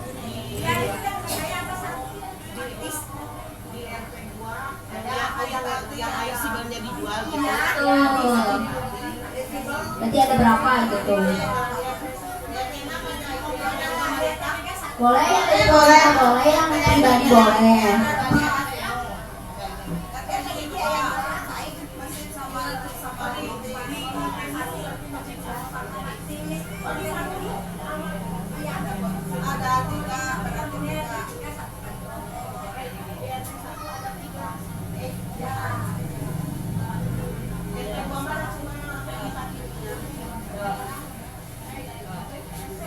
Ya. Sekarang boleh posisi rumah-rumahnya. Nah, ibu-ibu semua di sini boleh tempatin rumahnya di mana? Satu orang satu. Gak apa-apa dempet-dempetan aja. Ya. Pokoknya ibu-ibu di sini nempatin rumahnya satu orang.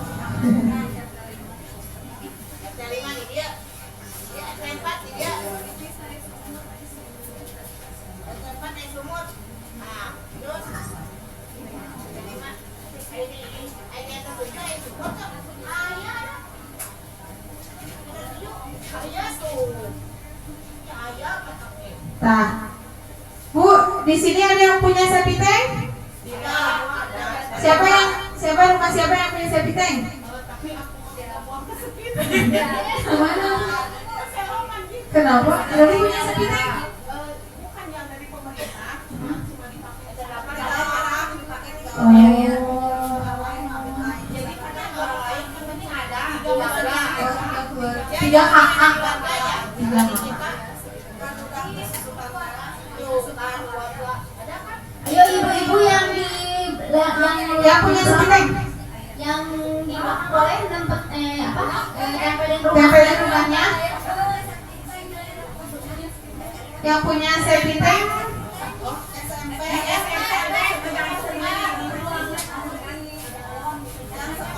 Oh, sekolah punya septic tank Bu, sendiri. ini teh septic tanknya di rumah ibu atau di orang lain?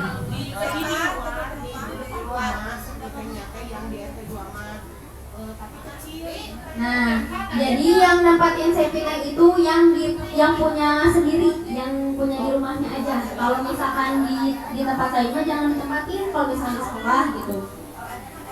Yang rumahnya sendiri yang ada septic tank.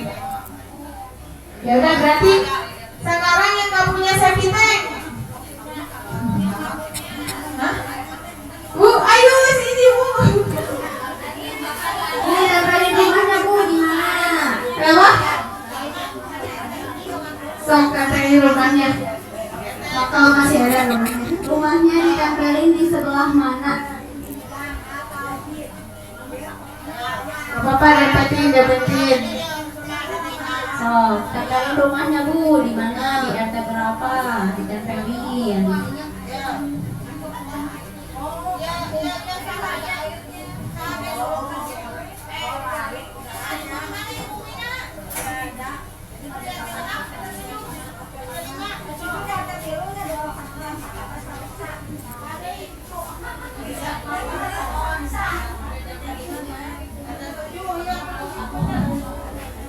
Ya bu main-mainan bukan sedang bermain sambil belajar.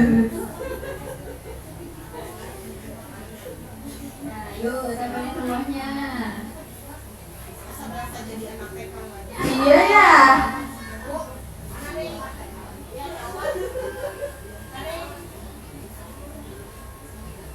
Banyak ya rumahnya ya. Boleh. Yang ada di sini aja rumahnya yang ada. Iya, yang ada di sini. hadir di sini.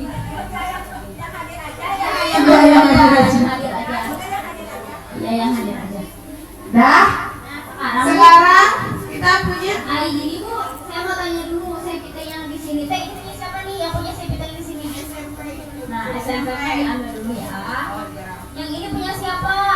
Yang ini siapa? Rumah siapa? Rumah siapa? Oh, ada di sini nggak padanya? Nggak ada. Oke. Ini apa yang ditanya rumah ibunya? RT berapa ini teh? RT 2 punya siapa? Tapi ada rumah ibu ke sini. Ke septic tank. Orang lain ya orang Nah, lain. di sini banyak nih. Rumah siapa ini? Ini siapa? Rumah siapa yang ada septic?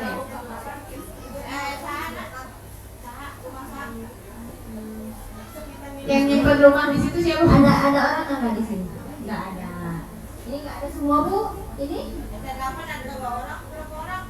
Yang di sini ada yang punya septic tank? Nggak ada berarti yang di sini. Di sini ada yang punya septic tank. Berarti yang punya septic tank orang lain maksudnya Bu ya? Oh, orang lain. Berarti pas sasarannya. Punya septic tank. Oke, yang nggak punya septic tank sekarang Kita punya pupnya Bu. Boleh ditempel pupnya di rumah masing-masing. tempelin di rumah masing-masing. Dibagi-bagi. Yuk tempelin di rumah masing-masing.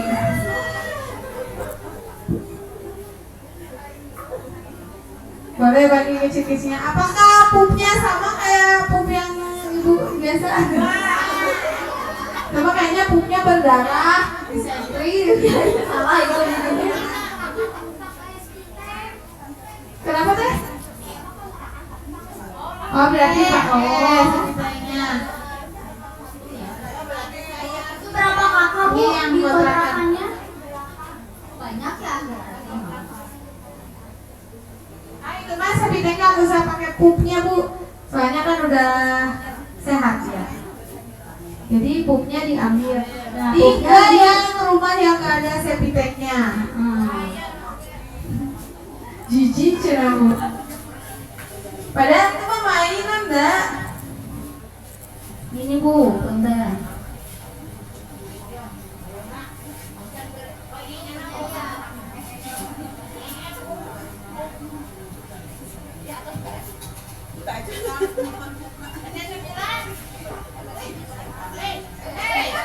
RT 9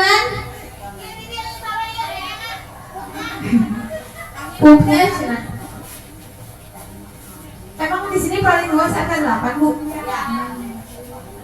Berarti tidak merata ya di pembagian RT-nya.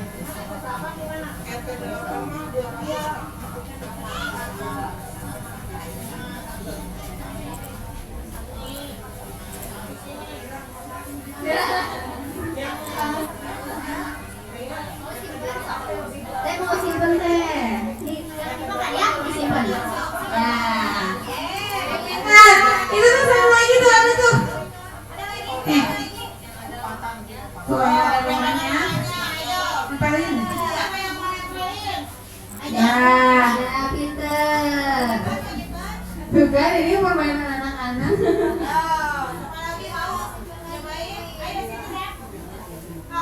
Tuh.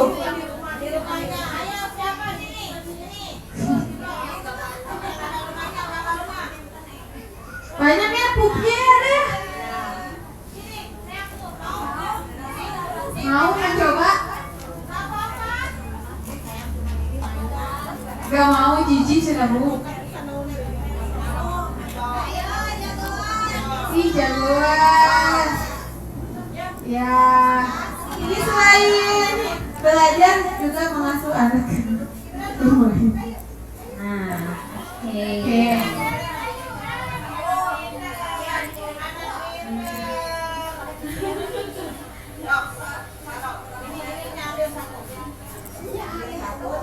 Taruh. Ini melatih motorik anak ya ini. Oke, terima kasih. Ada lagi? Ya, Ternyata Kak April semuanya semuanya ya itu.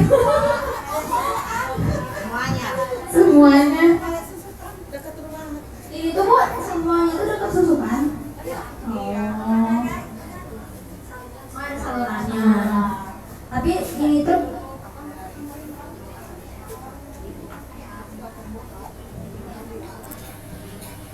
berarti rumahnya tidak punya septic tank, dekat susukan dan dekat juga dengan sumber air ya. Kalau hujan ini enggak mudah loh ya. Benar tuh. Nah, suka lihat nggak ada yang kuning-kuning? Yakin? Jangan lama. Ya, banjir kan? Ya. Tapi pernah lihat kan Ibu kayak gitu? Terus kita yang sampai gimana Bu? Yang sambil mana terus kita pas udah hujannya beres garing kan? Mengering. Nah, sekarang kan Ibu tuh ada ini ya, ada sumber air gitu ya di rumahnya meskipun memang tidak memiliki masing-masing. Nah, coba deh April ada ini enggak? Ini apa Bu? Air. Ada yang mau minum nggak Bu? Ada yang mau minum? Kan bersih. Coba bunda. Minum aja nggak apa-apa bunda.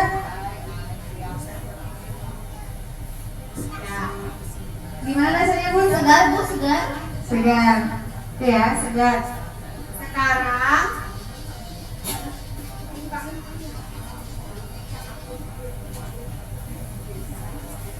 masukin pupnya.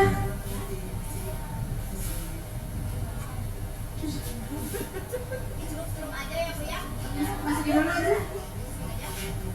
Bun, minum lagi Bun. Kenapa Bun?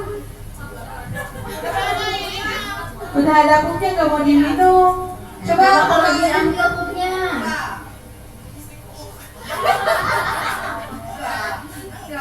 nggak mau kenapa Bun? Kan nggak ada pupnya. Berubah warna. Nggak mau minum. Kenapa? Kira-kira apa Bu hikmahnya? Bukan hikmahnya. Ya, apa? Kalau air hujan, kalau ada hujan ya, terus hujannya airnya udah berarti itu nyerap ke saluran air hujan si Balindo. Betul, ada lagi yang lain? Oh, Ibu betul sekali. Jadi, Iya, jadi kan ini rumahnya rata-rata nggak punya septic tank dekat dengan susukan, tapi ada sumber air, apalagi yang rumahnya itu menyalurkan air ke warga. Nah, jadinya kan ya kita minum-minum aja, soalnya kan nggak tahu ya kandungannya seperti apa, itu udah tercemar apa belum, karena kita nggak tahu dan nggak terlihat memang Iya, ya. memang nggak terlihat, cuman Cuma nggak terlihat. nggak terlihat. Untungnya nggak diminum kan ya Bu ya? Kalau diminum pakai galon. Ini masaknya cuci aja kan, tapi dimasak. Jadi kalau udah mendidih, terus kecilin aja kompornya, air. Cuci piring dulu kayak apa. Jadi kalau udah bersih tuh didiemin. Oh iya, bagus. Jadi nggak tahu berapa derajat itu mendidihnya. Ya. Pokoknya kalau udah mendidih, kecilin kompornya, kecilin akunya, terus akunya cuci piring dulu apa, baru kalau udah ini baru dimasukin ke botol ya ke plastik. Betul. Nah itu salah satunya.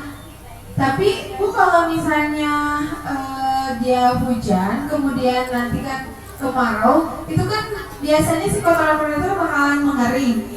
Kemungkinan ada lalat yang hinggap gak ke si kotoran itu yang udah mengering? Kan kita nggak tahu ya Bu ya. Kemungkinan ada kan ya Bu ya? Kan kalau misalnya Ibu mah air minum misalnya mencegahnya dengan cara dididihkan gitu kan biar kuman-kumannya mati. Nah ini kalau yang lainnya misalnya karena misalnya ada lalat lewat vektor lalat itu gimana gitu ya. Nah jadi Bu yang tadi kita simulasikan itu tuh betul yang tadi kata Ibu. Kemudian ketika ketika rumah kita itu dekat dengan sumber air dan misalnya rata-rata itu tidak mempunyai septic tank, itu bisa menjadi pencemaran ke sumber airnya dan otomatis akan menyebabkan apa Bu? Ujung-ujungnya penyakit ya, salah satunya ada diare. Selain diare itu ada yang bahaya lagi, ada apa Bu?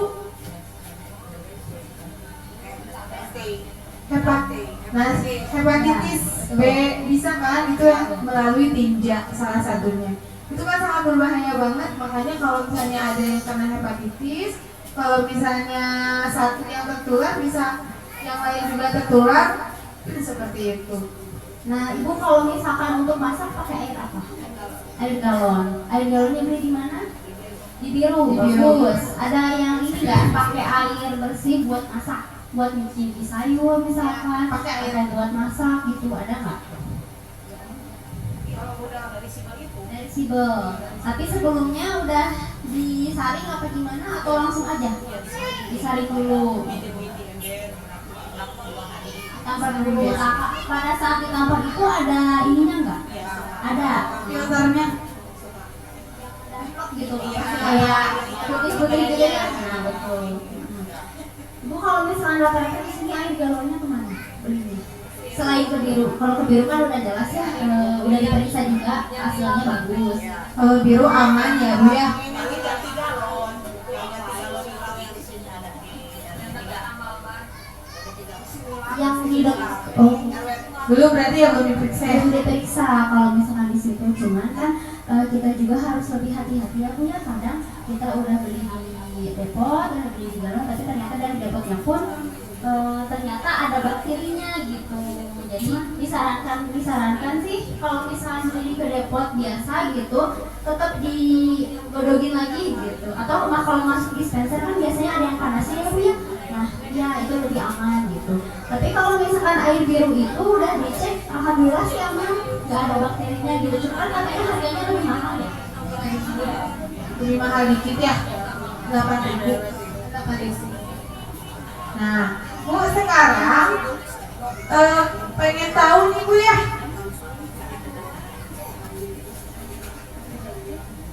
Bu di rumah ada berapa kakak rata-rata? Satu kakak, satu rumah itu ditempatin berapa individu? Boleh misalnya kita kasih contoh dulu ya. Misalnya rumah siapa yang banyak yang lebih dari 4 orang? Ada rumah ibu misalnya ya. Ibu satu rumah itu berapa kakak bu? Satu kakak. Satu kakak ditempatin 6 orang. Sehari ibu sehari rata-rata BAB-nya ngeluarin pupnya itu satu kali. Berarti 6 kali 1 kali ya bu ya. 6. Nah, satu orang itu rata-rata mengeluarkan pupnya berapa kilo bu? Dari kilo kira-kira? Setengah kilo ya, memang rata-rata kalau yang dewasa itu 500 graman ya.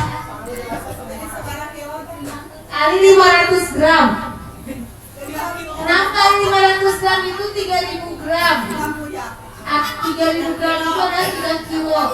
Dan di dalam sehari ibu menyumbangkan ke sungai atau ke selokan itu 3 kilo pup ya.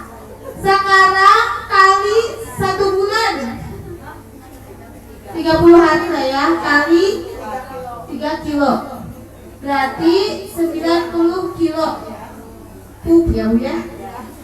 Ini baru 1 bulan, berarti 90 kali 12 bulan berapa tuh bu?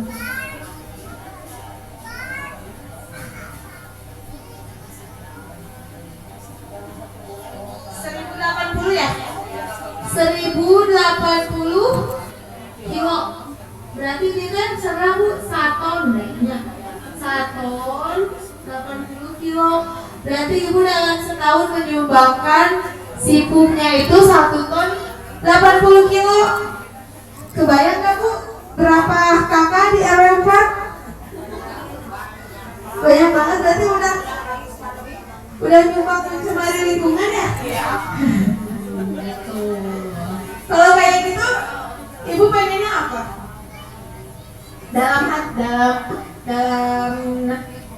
Dalam sanubari yang paling dalam. Maunya punya sapi teh. Maunya punya sapi teh, tapi mau taruh di mana katanya teh ada. Apakah misalnya nggak punya lahan itu bisa sapi teh? Nah, gimana Kak? Apakah ada tipsnya? Kalau misalkan di dalam rumah kan bobongan lagi ya bu ya, harus dirombak lagi gitu kan. Jadi biasanya itu nanti membuat septic tank komunal. Ya, tapi untuk kapasitas yang lumayan banyak. Tadi kan ada septic tank komunal tapi hanya untuk 3 kakak. Nah biasanya saya udah tanya sih ke Pak Lurah itu ada yang nyampe 10 kakak, 15 kakak begitu. Jadi nanti paling dicari nih lahan mana di dekat rumah ibu yang memungkinkan, dibuatlah di situ, nanti dipasang salurannya begitu. Itu juga septic yang itu dekat padahal dari rumah, jadi gimana ya? Ini septic tank, ini pembuangan yang jalurnya aku gitu. Iya tuh. Iya banyak ya. Nah ini tuh paling nanti agak susah ya bu ya, karena kalau septic tank itu lumayan mahal juga harganya. Terus kan dari lahan juga susah ya, apalagi di pemukiman padat penduduk itu kan lokasinya susah juga. Paling jalan keluarnya itu gimana teh? Ya, kira-kira rencana yang ibu-ibu pengen itu apa? Misalnya kan dengan harga yang septic tank yang mahal, itu kan kalau misalnya nunggu-nunggu bantuan dari pemerintah juga kayaknya belum tentu ya, lama juga. Terus dari puskesmas juga nggak mungkin juga, karena puskesmas hanya menjadi fasilitator buat warga gitu, bukan sebagai pemberi dana untuk septic tank. Itu memang udah ada bagiannya lagi gitu ya. Nah kira-kira misalnya aku mau mulai hari ini aku mau bikin septic tank tapi misalnya belum ada uang untuk buatnya, kira-kira apa misalnya kita arisan misalnya, atau misalnya kita nabung gitu ya, bisa dengan cara itu. Nah itu aja, itu tuh udah menjadi pemicu ibu-ibu, berarti kan udah sadar terhadap kesehatannya. Berarti septic tank itu sebenarnya penting, benar nggak bu ya? Bener ya? Kenapa kita praktek hari ini itu karena kan kalau misalkan bakteri itu kan konsumsi sama kita, badan kita karena udah kebal ya Bu ya, jadinya tuh mungkin reaksinya tidak terlalu terasa gitu ya. Tapi kalau untuk anak-anak kita itu kan makanya kenapa banyak terjadi kasus diare, stunting. Itu kan tadi udah berhubungan ya Bu ya, dari stunting itu penyebabnya apa? Bisa dari air bersih yang kotor, bisa dari lingkungan yang kotor seperti itu. Jadi oh iya, terus di puskesmas juga ya teh banyak kasus diare ya. Betul. Anak ya iya gitu. Nah, salah satunya karena ini juga lingkungan, karena lingkungan yang kotor juga seperti itu. Nah sekarang gimana teh? Nah, ini kita punya alur kontaminasi, tapi ini masih acak ya Bu ya. Boleh ada perwakilan, Ibu boleh bisa disusun berdasarkan alur Ya. kontaminasi. Untuk 4 orang boleh nanti kita sama-sama ini menyusun Boleh, alur kontaminasi gimana sih dari kotoran tersebut bisa mencemari atau bisa Diare. Iya bisa diare itu gimana gitu alurnya tuh. Siapa? Ibu boleh? Boleh 4 orang Bu.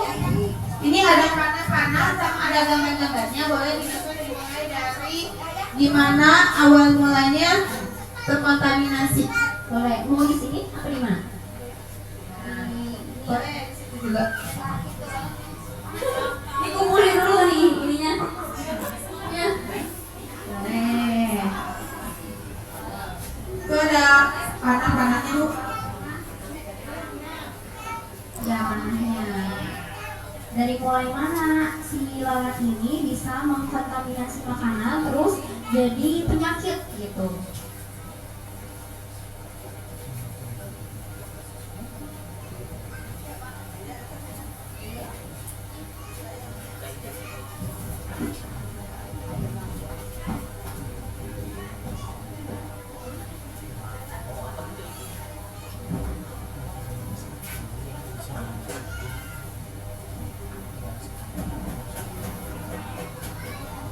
Ayo.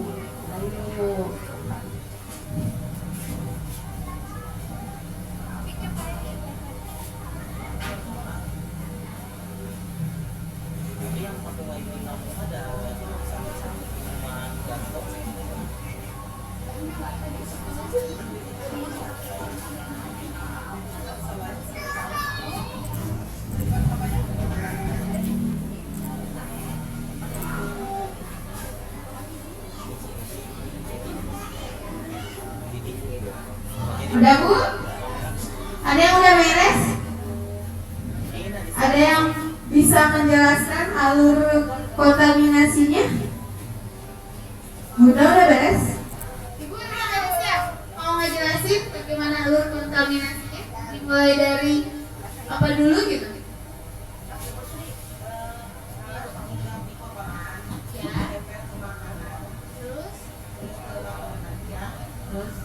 Ini tidak cuci tangan, terus harus makan, minum. Nah, dia cuci tangan atau enggak Bu? Enggak. Yang lain sama gambarnya?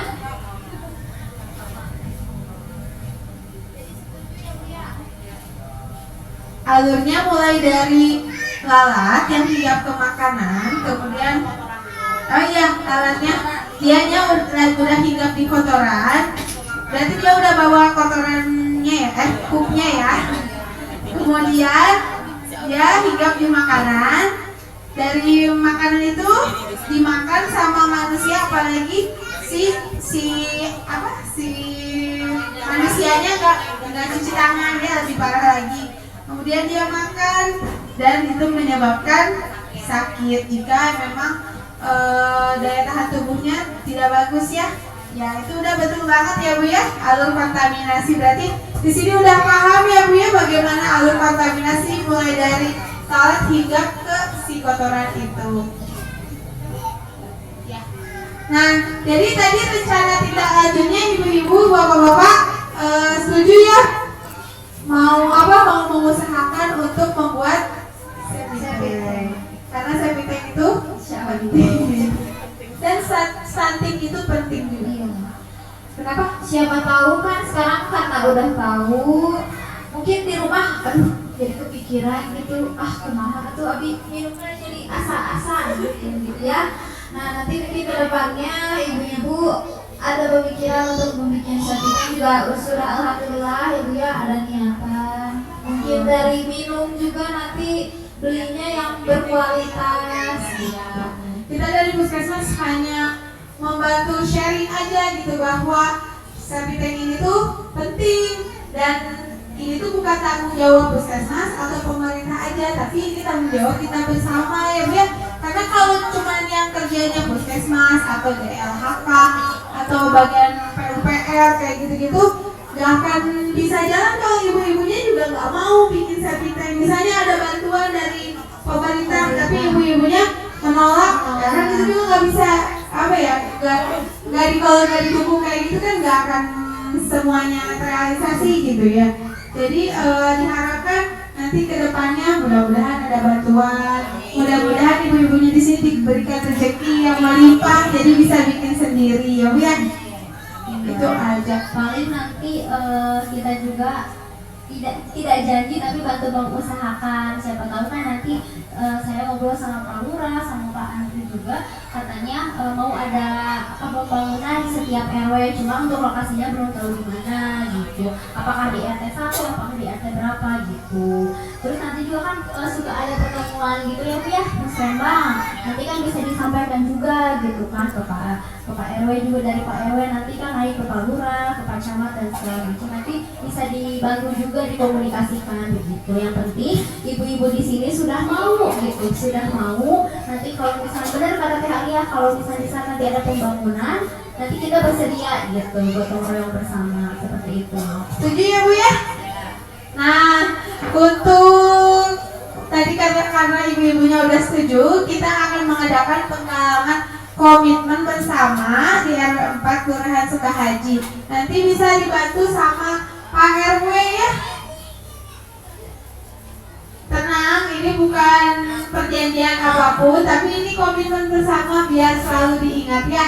Nah, Pak RW boleh nanti nyebutin ini, kami seluruh warga RW 04 Kelurahan Sukahaji sama Kabupaten Ciparai bersedia mendukung dan melakukan perubahan perilaku sesuai dengan 5 pilar STBM secara konsisten dan berkesinambungan. Nanti Bapak yang ini berbicara nanti diikutin sama warganya ya. Boleh, monggo Pak, sebelah sini.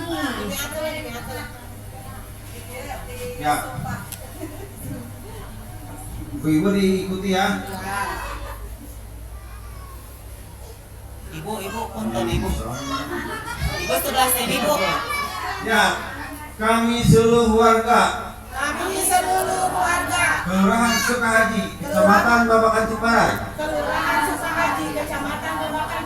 bersedia mendukung dan melakukan perubahan perilaku sesuai dengan 5 pilar STBM secara konsisten dan berkesinambungan. Angkat tangan dulu. Boleh Bapak dibantu anak-anaknya. Sah?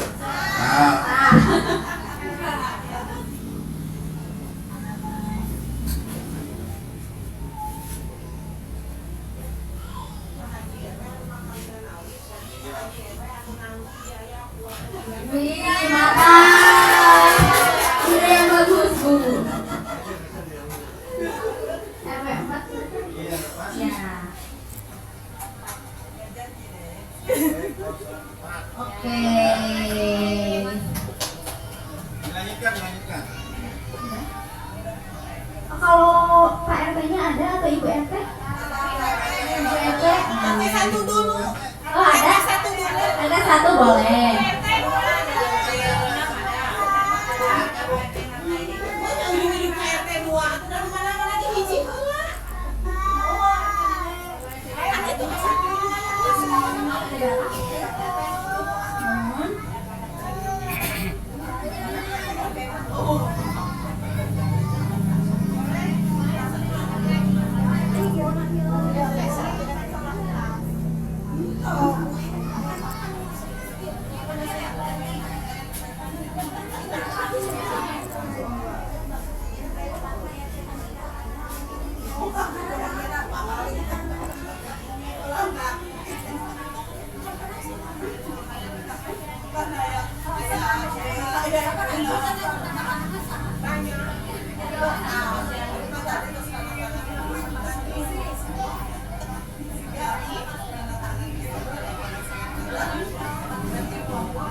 Oke. Ibu-ibu, bapak-bapak, sebelumnya kita ucapkan terima kasih banyak ya, karena ini udah di akhir acara. Terima kasih banyak buat bapak ibu yang udah menyempatkan waktunya untuk hadir di acara sini ya. Mungkin ibu-ibunya sudah tidak nyuci, mungkin lagi ya gara-gara ada kegiatan ini tidak jadi. Tapi ibu ada yang bisa diambil kan? Ada yang bisa diambil buat ibu, ada manfaatnya kan ya bu ya? Mudah-mudahan nanti ibu bisa sharing lagi ke tetangga-tetangganya ya, biar nanti dia juga mendapatkan informasi karena tidak bisa hadir ke acara ini. Paling itu aja ya dari kita, mohon maaf apabila ada kekurangan dan kesalahan. Nah nanti setelah penutupan ini kita foto bersama ya bu ya. Akhir kata, kita dari Puskesmas Haji undur diri. Wabillahi taufiq wal hidayah. Wassalamualaikum warahmatullahi wabarakatuh. Berhubung ini ada acaranya dua ya bu ya, jadi kita sesi fotonya dua kali. Yang pertama di sini menghadap ke sini, yang kedua menghadap keluar, sekalian nanti pembagian makan siang. Alia. Yuk.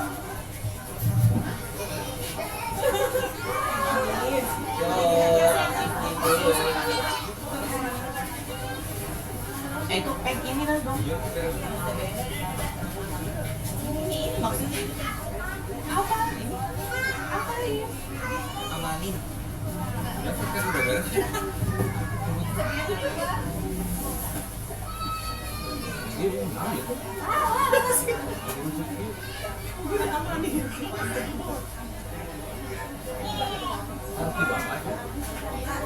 Pastikan dia ada dipastikan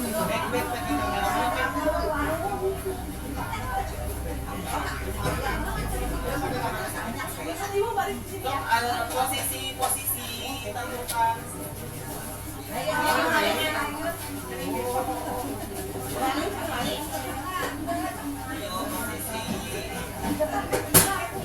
Ada yang duduk di depan, berdiri di paling belakangnya.